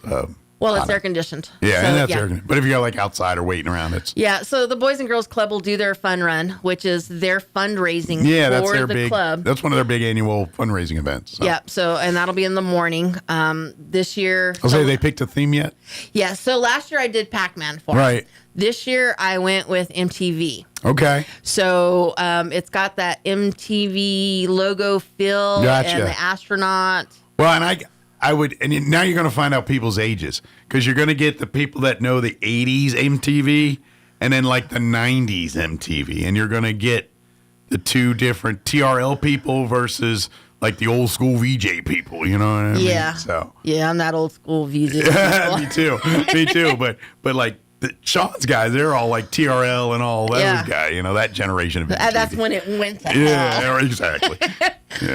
So. As normal, it'll still be 80s themed. So the health council for the expo piece, we'll still have the Super Mario Brothers. Gotcha. Because this is where you start. You have to start here. And we have it actually set up. Cool. We bring our tent in and set it up so it looks like a Mario booth. Nice. And then we'll let everybody else. So last year it was just kind of strictly trying to hit the video games. But we're opening it up to 80s. So more because more we're in the 80s. mall. So yes. So bring out your Michael Jackson jackets. Of course, you won't need it in August. Maybe. Maybe his summer wear. No. I'm trying to find the. There was the break dancers that were on Main Street a couple years ago. Yeah. I'm like, I don't know where they're at, but how fun would it be if we could figure out a place to be able to do a stage so we could do break dancing? Yeah. Maybe have like a whole Tiffany. You know what would make me happy? Singing them all. If they recreate the Breaking Crew, the Ozone. Remember that Breaking movie, Breaking 2 and Breaking and Breaking, and it was like Turbo and Ozone, and they like put those guys on there. Dang, that was old. Yeah. But how awesome would that be? Yeah. All right. So if you're out there, if you're listening and you got a breakdancing crew, come talk to me. Go get on YouTube or whatever and go watch Breakin' or Breakin' 2 Electric Boogaloo. Either will get you where we need to be. Yeah. So that should be fun. Hey, all you Christian Slater fans out there, you can hit like old school True Romance Christian Slater 80s style. Right. I mean, it's not too hot to wear a trench coat and walk around with a boom box over your head. Yes. I mean, you can do it, guys. Say anything. Or maybe you're a Better Off Dead fan. If you remember the whole his name went right out of my head. Dang. Oh, it sucks getting old. His sister's famous too. But it was a movie where where there was like the two Asian guys that talked about Howard Cosell, and he was trying to ski down the K9. Booger from Revenge of the Nerds was like his best buddy. It's Better Off Dead's the name of the movie. Yeah, it's got some great at all. 80s, perfect 80s. But the guy's name just went right in my head. 16 Candles. Oh yeah, the whole Ducky. You've got all of the except Breakfast Club. Yeah, there you go. Yeah, I mean any of that reference. Jump 21 or 20. 21 Jump Street, the TV show. Dominant. Not the movie in the early 2000s, the old school. The old one. That's when Richard Grieco was a sexy man. I don't know how that happened. There was a lot of sexy men but in that that was also the dawn of Johnny Depp, by the way. Yes, it was. Yeah. Tom DeLuise's kid was also in that. Peter DeLuise. Wasn't Rob Lowe in that one too? I don't think it may have had a cameo. I don't think he was a regular on 21 Jump Street. He was in like Seeing Elmo's Fire. He did it. He was that Brat Pack movies and all those. Yeah. So there's all kinds of options when it comes to the Health Expo. Yeah. So make it fun, and we're focusing more and more on screenings. So sign up for as many as you can. Yeah. So once I get the list, and I'll have it all printed up. I know typically like the mammograms are usually ones that you can kind of pre-sign up for and get all that kind of stuff. Yeah, the mammograms will be. But a lot of times you'll see sometimes with obviously blood donations, we'd love to get usually the blood mobiles out there. Well, the blood mobile's already booked, but they're going to have a booth and they'll sign you up so that way you can at least get your appointments done. In there. And then, but like a lot of times, sometimes they'll do like the glucose screenings depending on the different. And they hadn't been doing that for the last couple of years. So went back out on them and said, look, we've got to bring in these screening things. And so I've discovered there's a couple of buses that do some of these things. Okay. So I'm trying to get all of those in here. Line up some of those. And then because we really do, because this is the whole point of this thing is to encourage people to connect with their healthcare professionals and things, and so and so for people that generally don't see a doctor regularly, we like to at least come. Let's get your blood pressure looked at. Let's get some of your vitals checked out, and let's see how you're doing, and then maybe we can recommend a specialist for you to see and do some more follow-on work about. Yeah, it's not about how many stress balls can you collect. Yes. Information is good, but services. Yes. Some kind of screening. We want to encourage people to try to stay in touch with their healthcare, do healthy. First off, have the information available to you. That's knowledge is power on this stuff. And I know, depending on how old you are, you've been told 30 different things on your health since you've been growing up in this world. I'm going through it just like you are. We were told this is, remember, we were the food pyramid kids. All the other. Right. Well, now. Everything's different. So, yeah, I get it. You're kind of like, well, I don't know what's good or healthy anymore. My milk bad, milk good. I don't remember. Depends on who's funding it. Exactly. And so this is your chance to sit down and talk with real healthcare professionals, cut to the mustard. Let's get you back in touch with your. So if you're an entity who provides some kind of screening and you want to be part of this and do a mini screening so that way you can start, bringing people in, hit us up. Call 211. We can get you the information. The applications, the packet's already up on our website. I mean, so information is out there on ChavezCountyHC.org. We would love to get as many resources there. We would love to pack them all from one into the other with information booths and things. And please be aware, it is not just, blood pressure checks and things that, it's all of quality of life. So lifestyle, if you want to even financial management, yes, that's a health absolutely issue. But things to make your life better, whether it's help with some financial stuff or amenities and things that will go along with that too. So, sometimes you'll see, like medical, like hot tubs and things that might be part of that. That's an opportunity here to be a part of the health. Yeah, we don't allow anybody to sell anything. Right. So outside of that, we have a very broad definition of health. Gotcha. And that's all we focus on is it has to be some kind of health initiative. Talking about the benefits of your product, though, certainly saying, hey, a hot tub does soak this and cures it, whatever, but I mean, this is what we're talking about here. And so please reach out to the Health Council if you'd like to be a part of this year's. And the sooner you do it, the better it is for Carrie and her staff to kind of logistically plan this thing out and get it done. Oh, yeah, because we do have deadlines, and I have to stick to them. Because last year we had 136 booths and over 2,000 participants.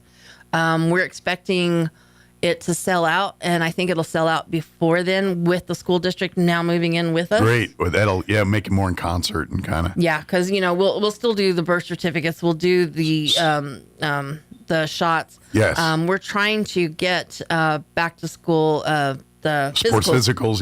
Yeah. So we're working on the logistics if we can get the providers that are willing to do it. Sure. And then because that's set up also the part areas. of this. Yeah, that's always been a part. Is like that's why they always plan it right around back to school so the kids can ideally get that kind of stuff done. Oh, by the way, that's why we make all of our vendors donate school supplies and things. Yes, because we like to make sure those kids all leave with everything they need for day one there. As much as we possibly can on that kind of stuff. So. Yeah. See a need, feel a need. Absolutely. Please call 211 if you're interested in being part. And let's just say there's a lot of eyeballs to get on this thing. So if you're looking to get your word out to the public, this is an excellent opportunity to do that. Yeah. So. If you're a health provider and you're open and you're needing patients, this is the place to come. Absolutely. And trust me, we are desperately wanting, and here's the weird part is, we live here in Roswell. We go out of town a lot for our healthcare appointments. Yes. But we are also a mecca for others. There's other people coming from Artesia, Carlsbad, Hobbs to come here for their doctor's appointments. And so we would love to be more of that. And because I ain't gonna lie, I'd love to stop going to Lubbock for things. I'd love to do it right here. You know what I'm saying? Right. That'd be amazing. So I want more of that. I want more of those. So knock on wood that some of the changes in legislation will fix some of those issues. God hope. Maybe. God hope. That is a big one. That's our health fair will be much more effective when they fix some legislative stuff in Santa Fe. That is absolutely true. The other part to it is we're still rural. Yeah. So even though we're big, we're still rural. And, that's basically... We got a very unique problem there. Yeah. Basically, in New Mexico, if you're not on the I-25 corridor, you're rural. You're considered out of touch. Yeah. Yeah. And so we have to keep emphasizing we've got to fix some of the rural areas. I mean... Yeah, our needs are different than, say, Catherine County, who's got a total of 650 people in the entire county. Sure.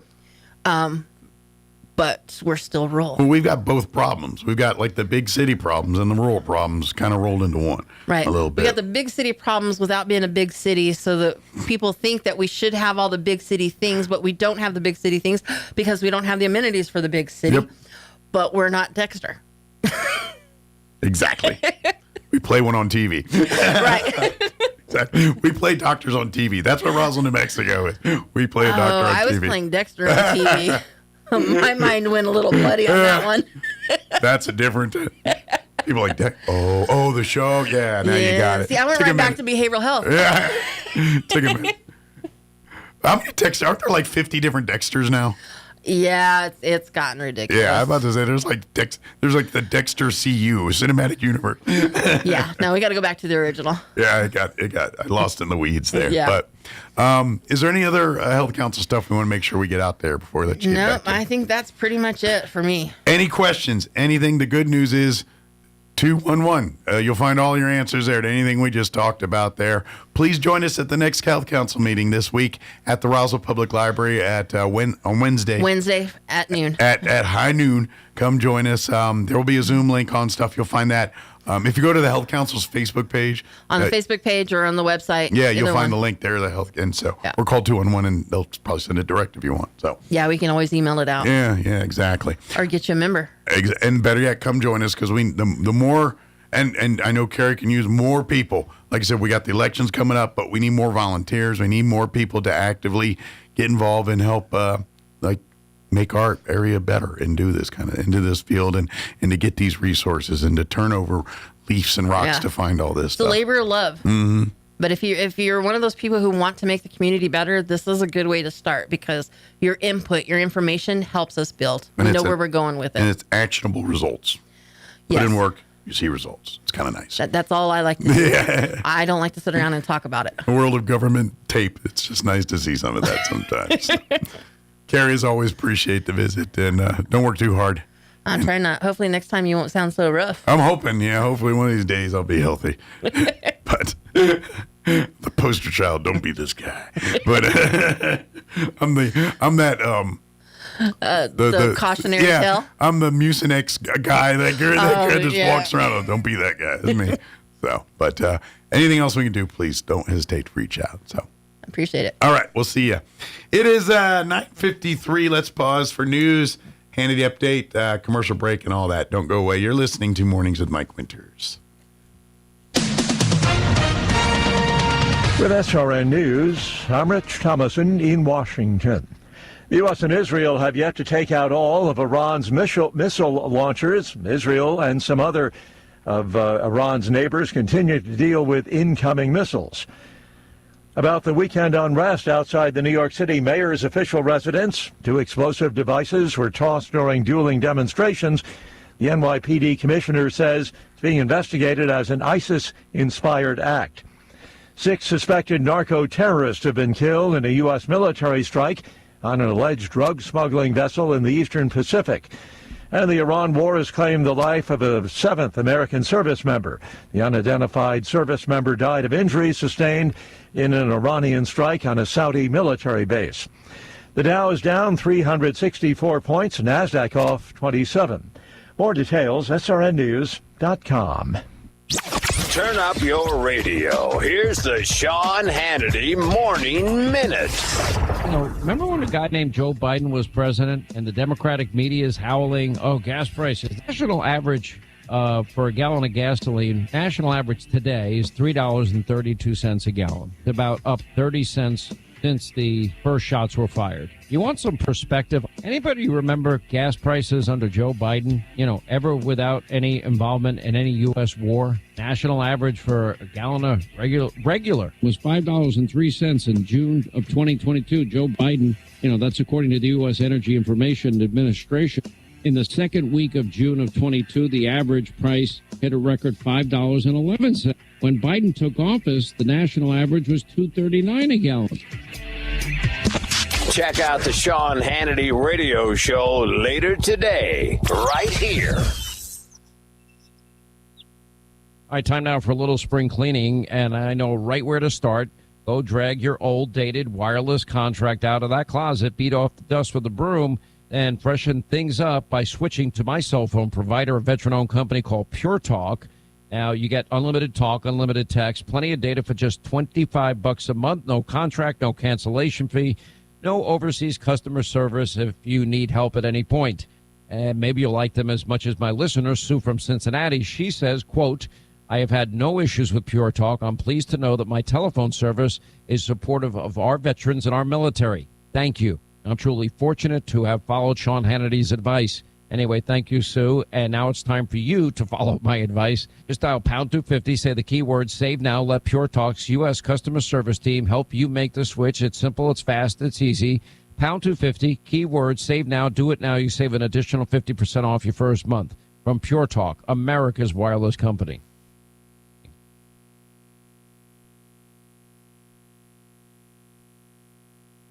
It's time for the Chaves County Sports Report. Hey, it's off to the quarterfinal round for the Dexter Demons girls basketball team, winning at home against St. Mike's 38-35 over the weekend. So Dexter now 21-5 on the season and the 4th seed in 3A.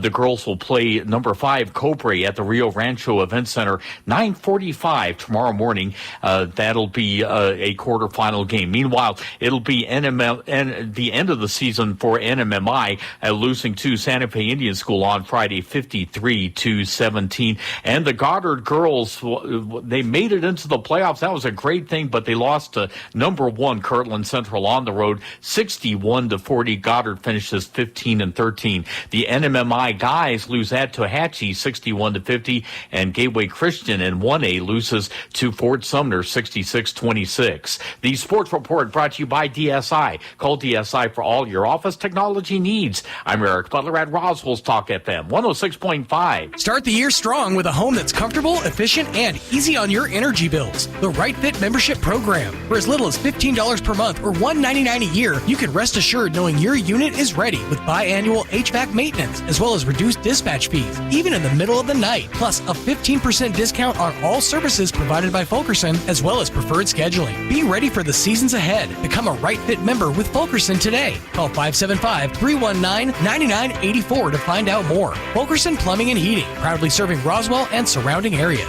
Wakefield Oil Company is a name you can rely on, with full service at the pump the way it used to be. You can expect service in just 15 seconds. They offer bulk fuel and oil services and even diesel exhaust fluid. Wakefield Oil Company will deliver to farms, ranches, dairies, the oil fields, and more with dependable service you can count on. So the next time you need service or delivery, go with the name that locals have trusted since 1983. Wakefield Oil Company, 311 South Virginia in Roswell. Let them earn your business. At Ocotillo Family Practice, Pediatrics, and OMED Spa, our team is here for you. Nancy Walker, Fallon Moody, and Tialana Watts are family nurse practitioners offering expert care in family practice, pediatrics, women's health, and aesthetics. Nancy also provides advanced hormone therapy for men and women, including hormone pellet implants that help patients feel their best. Plus, meet Brittany Harrell, our skilled nurse injector, offering a full range of aesthetic procedures to help you look and feel confident.